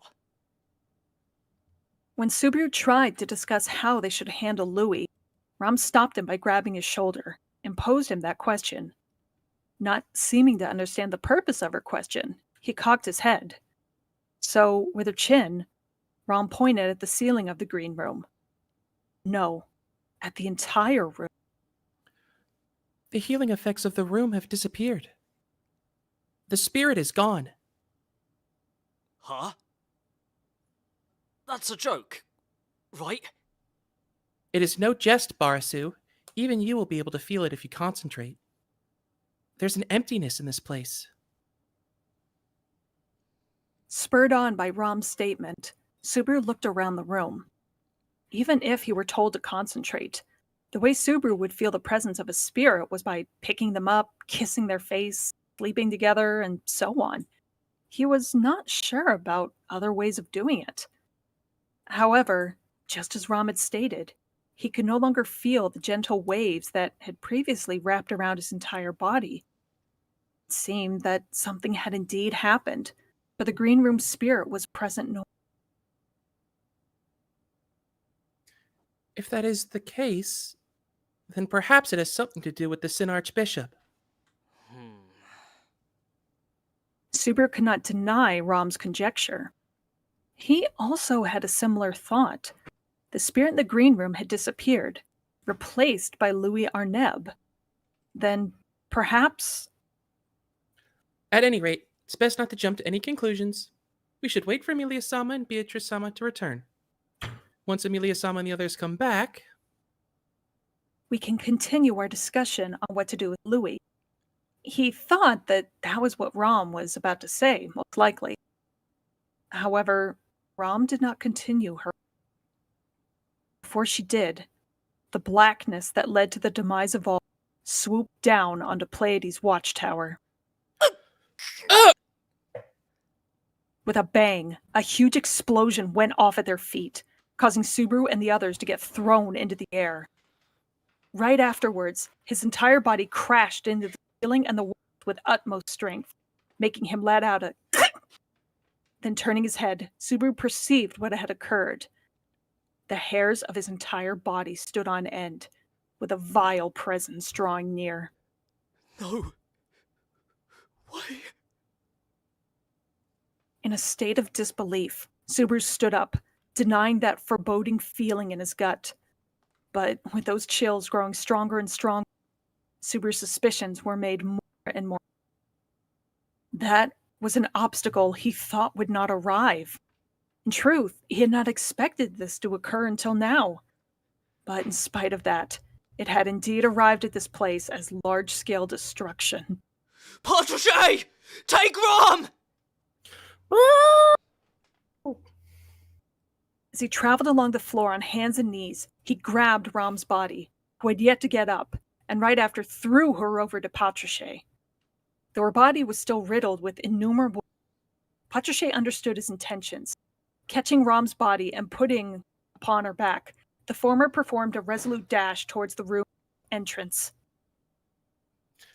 Barasu, you fool!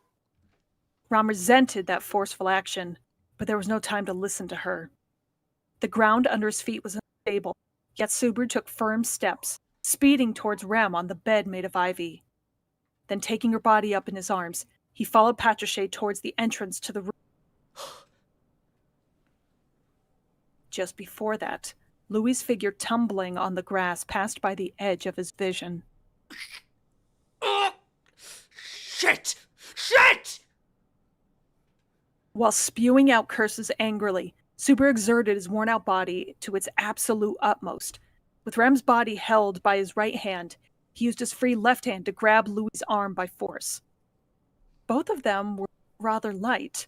In extraordinary circumstances like this, it was possible for him to ignore the weight as he carried them. Like this, carrying both of them, he was on the verge of leaping out of the green room. As if trying to cut Subaru off from the entrance, emerging through the floor of the green, a black shadow flowed in. Indeed, a black shadow. The last one among the 5 obstacles, the one he had believed would not show its face. The sable shadow of the witch who held an obsession towards Subaru was now, at the final moments, assaulting the watchtower. Rom! Screaming maniacally, Subaru attempted to let Rem and only Rem escape the shadow from an opening in its mantle. However, the black shadow engulfed Subaru's frontal field of vision, leaving not even a gap. Moreover, the black shadow did not stop flowing in, engulfing him not only from the front, but from the left, from the right, from the back. Shit! Even though I've made it this far! Gazing at the shadow inching closer and closer, Subaru's heart was dominated by regret as he tried to find a way to escape. If the black shadow were to swallow him, he would lose his life and end up returning by death. If he returned by death in the watchtower, and his respawn point had not been updated, then Subaru would have to start over at a point where we are now still within him. If that happened, he would again be at the mercy of the Sin Archbishop in the shape of a white girl. That fear was what had driven him to do his best with the attitude that this loop was his last chance.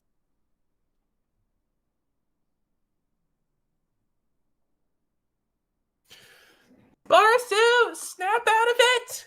Rem's gonna cry!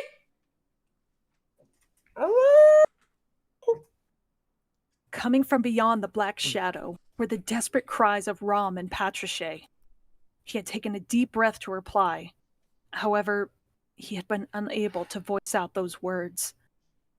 Before that, the entirety of Natsuki Subaru had been swallowed up by the black shadow. Having been swallowed up by the immense black shadow, Subaru's consciousness slowly around in the darkness. Hands, feet, blood and flesh. It felt as if his very existence had been broken apart, turned into concepts. Somehow consumed by endlessly powerful and vast emotions, his very existence had been overwritten. I love you. In that silent and pitch-black nothingness, he heard a murmur from someone. That sound seemed to be very nostalgic for him indeed, causing Natsuki Subaru's consciousness to give itself a depreciating smile. Getting used to someone saying, "I love you," to him was akin to being the knight who was loved by his spirits. Fortunately, Subaru did not feel as confident in the words. The love he could give was limited to what he could do with his own 2 hands and back. So, those words just seemed unreasonable to him.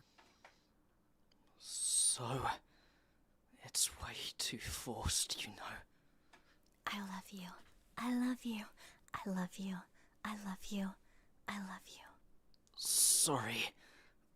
Can't give you an answer to that. That phrase is a sensitive topic for me right now. I've just failed to grab the hand of a person who said that to me. I love you. I love you. I love you. I love you. I love you. I love you. I love you. I love you. I love you. I love you. Is there no way for us to hear each other?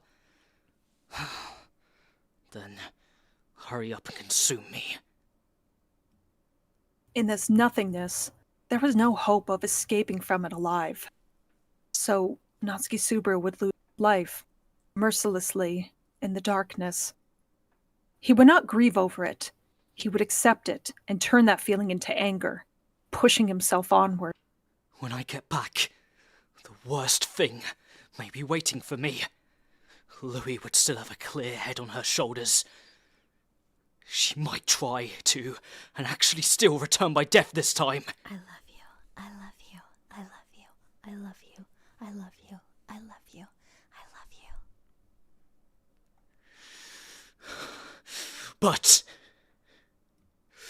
I'm not gonna lose. I won't lose. No matter how many times it takes, I'll keep fighting. This time, I'll keep my promise. I love you. I love you. I love you. I love you. I love you. I love you. I love you. I'll fight for tomorrow's tomorrow, no matter how many times it takes. He would no longer be overwhelmed by the repetitive use of, "I love you." He felt sorry for it, but the heart that could be wounded by those words had gotten worn out a short while prior. This kind of love could not chain Natsuki Subaru down any longer. And yet, the words of love that were continuously uttered did not pay any mind to Subaru's rejection. Indeed, the words of blind love came pouring in, coating the world, as Natsuki Subaru was engulfed by the dark. I love you. I love you. I love you. I love you. I love you. I love you. I love you. I love you. I love you. I love you. I love you. I love.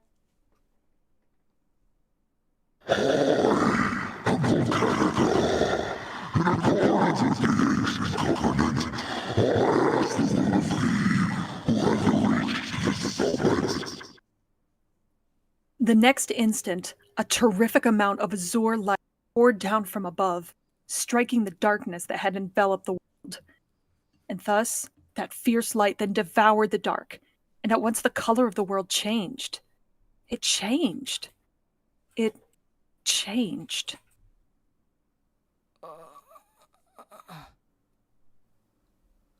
Subaru groaned as he felt a rough sensation moving against his face and opened his eyes. His consciousness slowly returned, and at the same time, on the other side of his open eyelids, his blurry vision gradually returned to normality. Little by little, an outline was revealed. All throughout that, Subaru felt a rough sensation. But, Rashay, I gotcha. I gotcha. I'm awake. I am awake already. Something pressed down on him without hesitation, and Subaru voiced out a voice, his face getting licked all over. He was unsure of just how tired he was. The sounds coming from his throat were incredibly feeble, so he was not certain of his intention being communicated properly. The other person did not show any sign of stopping their skinship. What a spoiled one you are.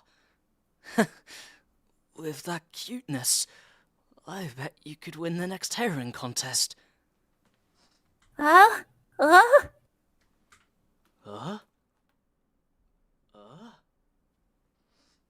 After swallowing some saliva in his dry mouth, he managed to string along words and got a response in return.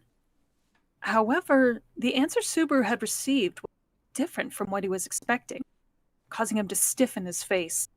His cheek was being licked like mad, and with the gradual fading of his vision's blurriness, what appeared in front of him was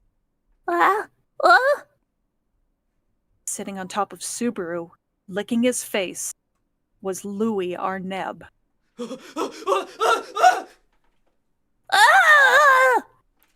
Startled by that impossible sight, Subaru then immediately pushed Louis, been in front of him, away. Due to that action, she let out an anguished cry and rolled around on the grass. Gazing at that sight, Subaru desperately slid his butt backwards. What the fuck, you bitch? What the hell are you trying to do? Are you toying with me again?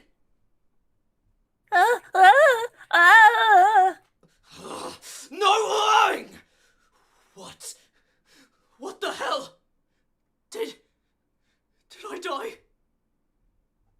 Glaring at Louis in abject shock, Subaru's voice trembled with desperation. Right in front of Subaru, Louis, lying with her back to the grass, shaking her arms and legs like a child, groaning. He did not understand what her intentions were. What was her point in that? No, before that. What? Where is this place?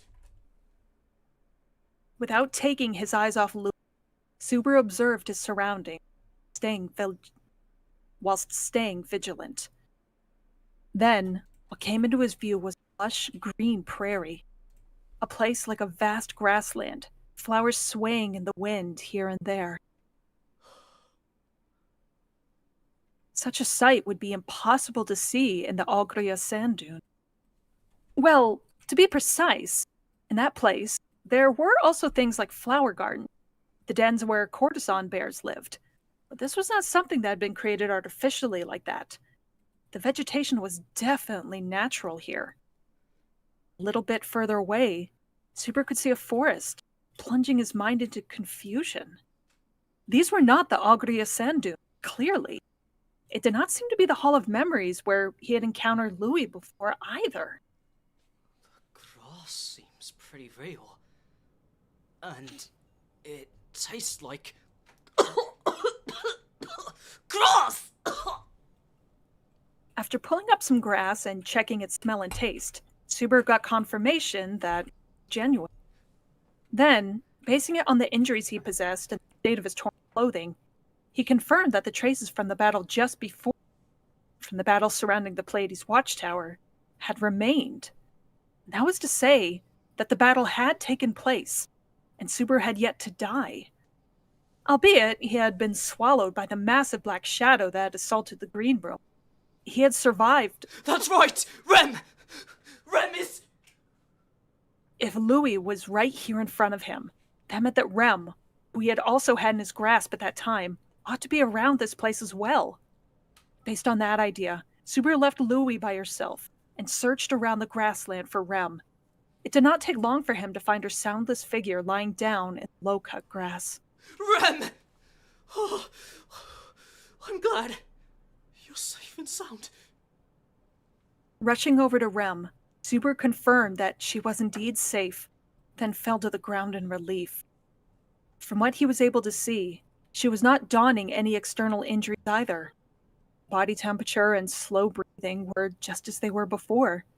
Relieved from the bottom of his heart, Subaru wiped away the sweat on his brow. Oh, what a relief. Oh, knew someone would kill me if anything happened to Rem. Anyways. Even if Rom did not do anything, Subaru would go ahead and off himself since he was able to forgive himself. While having such thoughts, with an utter of, then again, Subaru raised his head. Where's this place? Where's the tower at? Where are Emiliatan, Bearco, and the others? Looking around at his surroundings, he still could not find the watchtower that was supposed to be visible in the distance. No matter where he looked, the result was the same. Amelia! Bearco! Rom!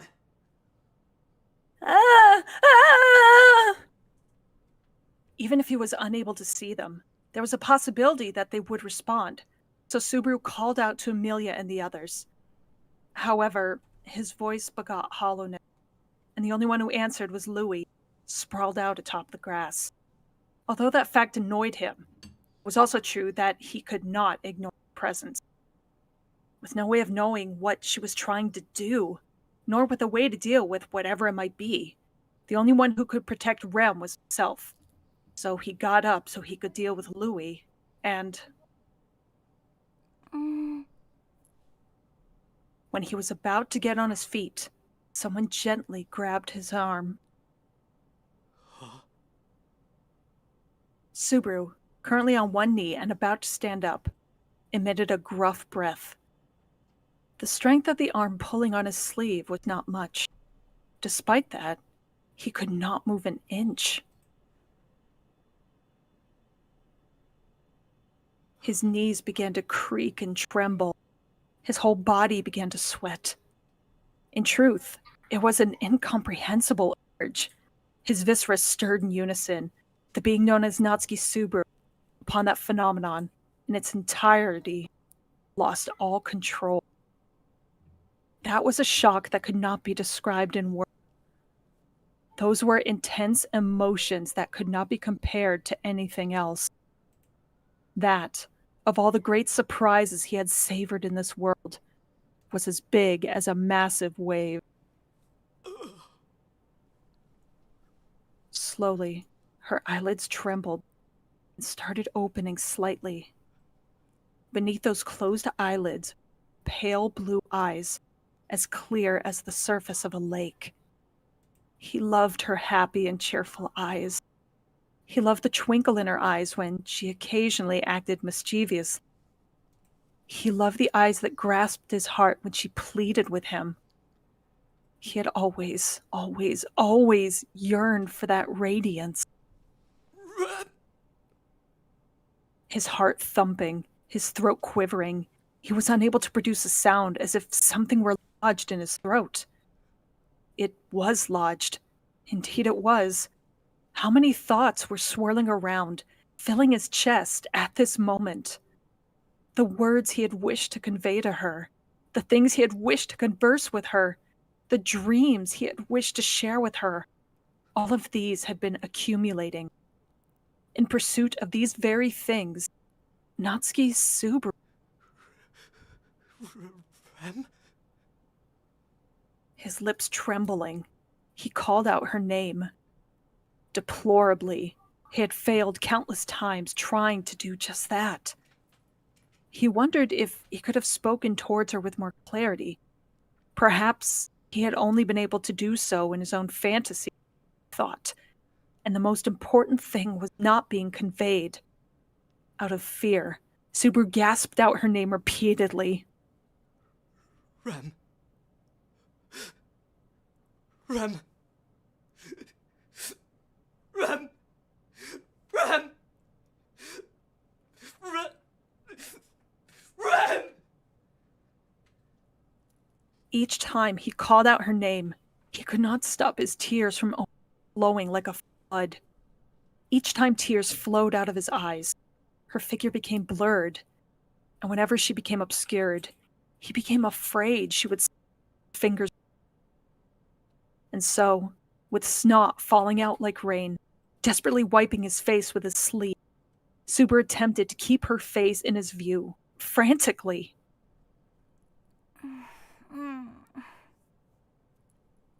With a pleasant sound, she gently blinked, a faint yet certain light dwelling in her eyes.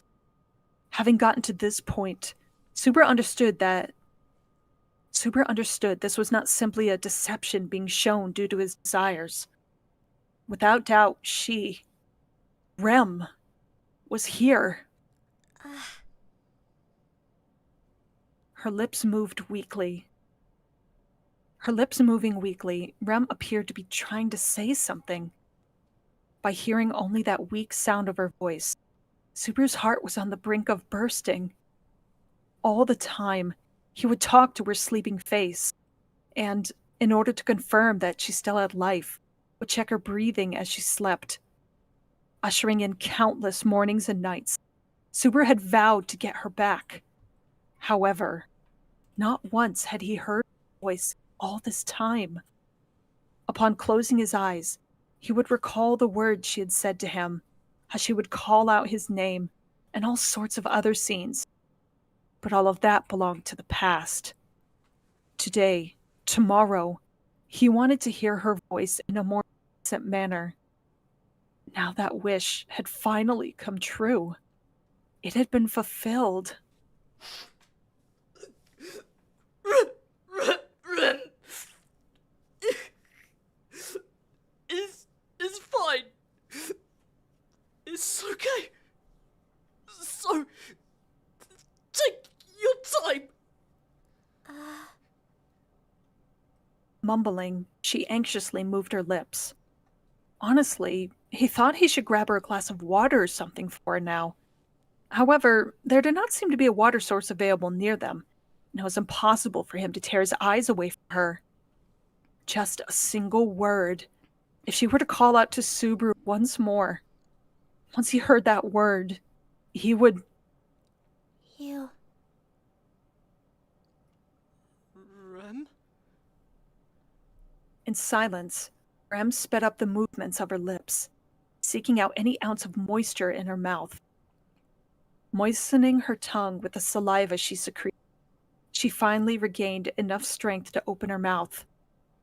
Then, with Subaru reflected in her light blue eyes, she opened her mouth and said, Who are you?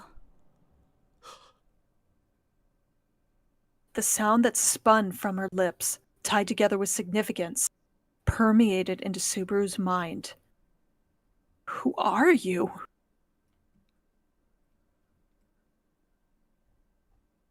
Subaru knelt down, gazing at Rem's expression, holding his breath. Then, painfully exhaling the accumulated breath in his lungs, he pounded on his chest. Harder and harder, twice, thrice, urging himself. He should have expected this possibility. Subaru had considered the possibility that Rem would possibly not remember him upon waking up. It was only natural to think so. If he were to take the authority of gluttony into account, there was a high possibility of her waking up without her name. Indeed, it had been quite likely. So it was not like he had never considered that she would be in lack of memories. And of course, the shock and pain he was feeling right now would not dissipate just because of that either. Even if that were the case, no longer would Subaru curse fate and live in despair. No longer would he rage at the absurdity of it all. No longer would he pretend to be the protagonist of a tragedy and feel sorry for himself. Most important of all, Natsuki Subaru had already been told something by her. Please show me how awesome you can be, Subaru-kun.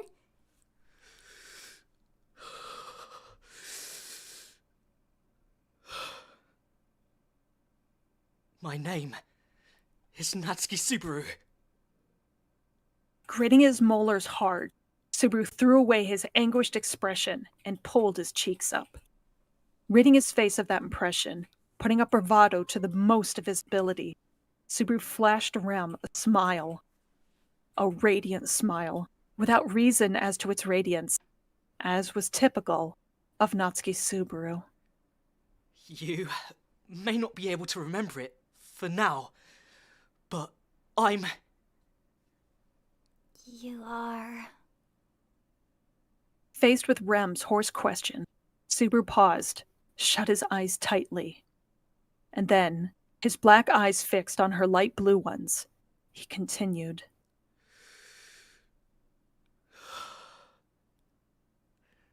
I'm your hero. I've missed you, Rem. With those words, for the sake of the girl he had made a vow, once more, Natsuki Subaru introduced himself as her hero. Bearing the image of a hero riddled, the young boy once again gave his name, for the sake of the young girl. Once again, here and now, he made a vow to start a story with her from zero. Ta-da! And that's the chapter! Oh, goodness. Arc 6! We made it! Okay. Woohoo! We made it! Remu is back! It is so Blue great. Ram is back. Hey, Ram ram! Rem. Kyles, can you mute him for that? What? Unacceptable. Remu. She's so back, but she's not. She's just was- missing some memories. That It's was still her. The biggest cuck I ever received was reading that, and for her to say, "Where are you, bitch?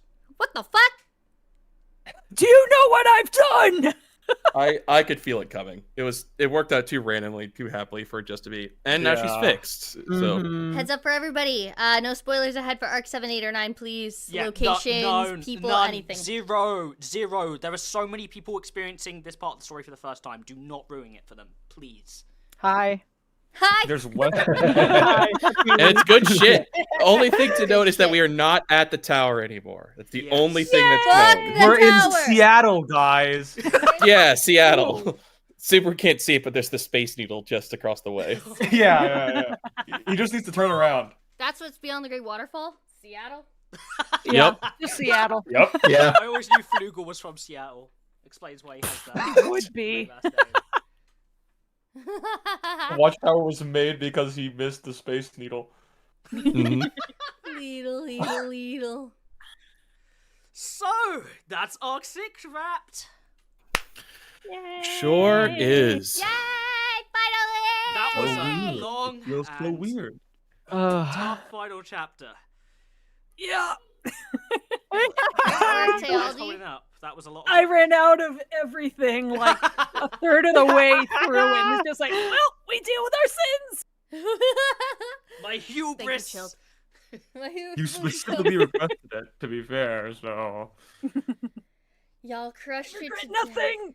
Oh, and I think the emoting was top notch for everyone there. That was awesome. I'm so happy with how that turned out.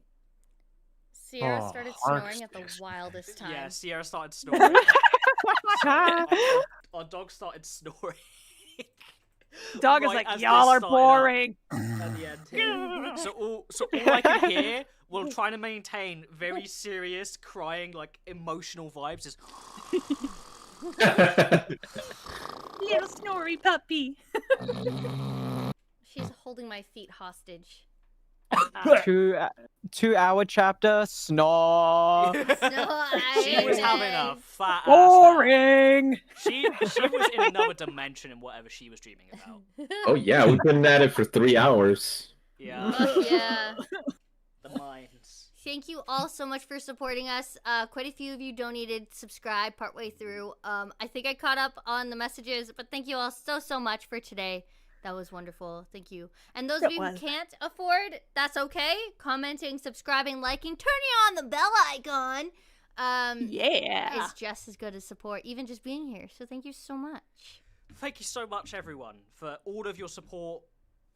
Whether you've donated, or whether you've just liked, or whether you've just watched, or commented, or anything. Seriously, thank you so much. It means the world to us. Hi. Seriously, we've been here for years, and you guys are sticking with us. And times are hard, especially with how much creative energy you have to put into a project like this. But we always come back for you guys and for us, because this is such a fulfilling experience. Am I tired? Fuck yeah. But am I happy? We did it! Yes! Also, fuck yeah. Made it, dude. Yeah. Y'all fucking made it. I want to see the answers to everyone's responses to our post we made the other day, asking, did you expect us to finish this in a year? Some of y'all were really nice and super kind, but let's see the breakdown, if I can remember how to get to it. Wasn't it like 17% or something like that? That said no. It was something like that, and I was like, oh shit, that was way less than I expected. 20% thought we could never do it. Honestly, thought it'd be 100, but thanks. And 80% of you said you thought we could after 324 votes. So thanks for responding, everybody. We'll see how long Arc 7 takes. It is significantly longer, but if we can get around a chapter a week out, it'll at least be consistent. Yeah, Arc 7, Arc 9, with the way we'll be handling it with pre-recorded, is going to be a different beast entirely. So there may be a slower release schedule when it comes to that. Yeah. But the production quality will be insane. Through the woo! Chef's kiss. Sweats in editor. Yeah, sweats in volunteer editor. Yay. Sweats in. Oh, wait, never mind. Yeah. Voice actor privilege. Sweats in, there was no volunteer. I was in the basement to begin with. Yep. I was born in these basements. Choice. Yes, I'll be joining you again in there soon. Yeah. I'll just be you guys, finally. Basement buddies. Basement buddies. I'll be starting on assets for Arc 7 shortly. I'm going to allow myself a slight break again before we get started. I think we've all earned at least a week break. Yes. The anniversary for the channel, 5th anniversary, will be, it's March 15th, but we usually run it whatever the Saturday is that week so that everyone can join in. I think that this year it'll be March 16th if I'm not wrong. This year coming up. It'll be 5 years. Let me check. March. Oh, a decade. What? You know what? We're going to celebrate March 14th this year because the 15th will be Sunday. So it'll be March 14th that we are going to hopefully drop our Arc 7 Chapter 1. And then we'll go live for the after posting process, our normal chats, and then also celebrating 5 years. And then after that, whenever we post a chapter, we'll go live right after with whoever's around. Yeah. So we'll have like 2 streams-ish a week. Maybe 3 whenever the anime goes live. But it's not going to be as, like, rigid. Okay, everybody has to show up for this time. It's going to be a little more relaxed for everyone. And more people so that we can actually take our fucking time to just relax. If you can't make it a week, it's whatever. Who does that? But all I will say, especially to the audience at home that does not know what's coming next, welcome to the next stage of the story. Buckle up, Chuckle We're going to be Fucks. here for a bit. Yeah. 2 arcs. Well, Arc 6 team, anything we'd like to say before we sign off for our last time for Arc 6? This is a wild ride. We'll try to do another attempt at an Arc 6 podcast probably sooner than later in order to get that out as a wrap up for this. And get excited that now all of you know everything that's coming in Season 4. Yeah. Woo! Yay! You have advanced knowledge now. Yes. Now you can be one of those people that either accepts that there has to be changes in an adaptation and enjoys it anyway, or gets annoyed when they don't include every single line. Every single line of a Regulus run. I wonder if they're know? gonna get Oh, rid of any God. death loops. Well, there is Oh, the I one hope that's not. lost in Oh yes. the There is- transition from web novel to light novel. Mhm. Yep. Yes. Yes, So he yes. doesn't burn to death in the light novels. He probably won't burn to death in the anime. True. Mm-hmm. Honestly, You're right. telling me He he almost- didn't say Natsuki Subaru was here 100 times? What? Subaru was here. Natsuki Subaru was here. Well, They they'll might have the still do benefit of that. being able to show it. Yeah. Oh, He yeah. Not almost burns have to read death, it out. Yeah, Yeah. but he doesn't actually. yeah, exactly. Arc 6 is going to...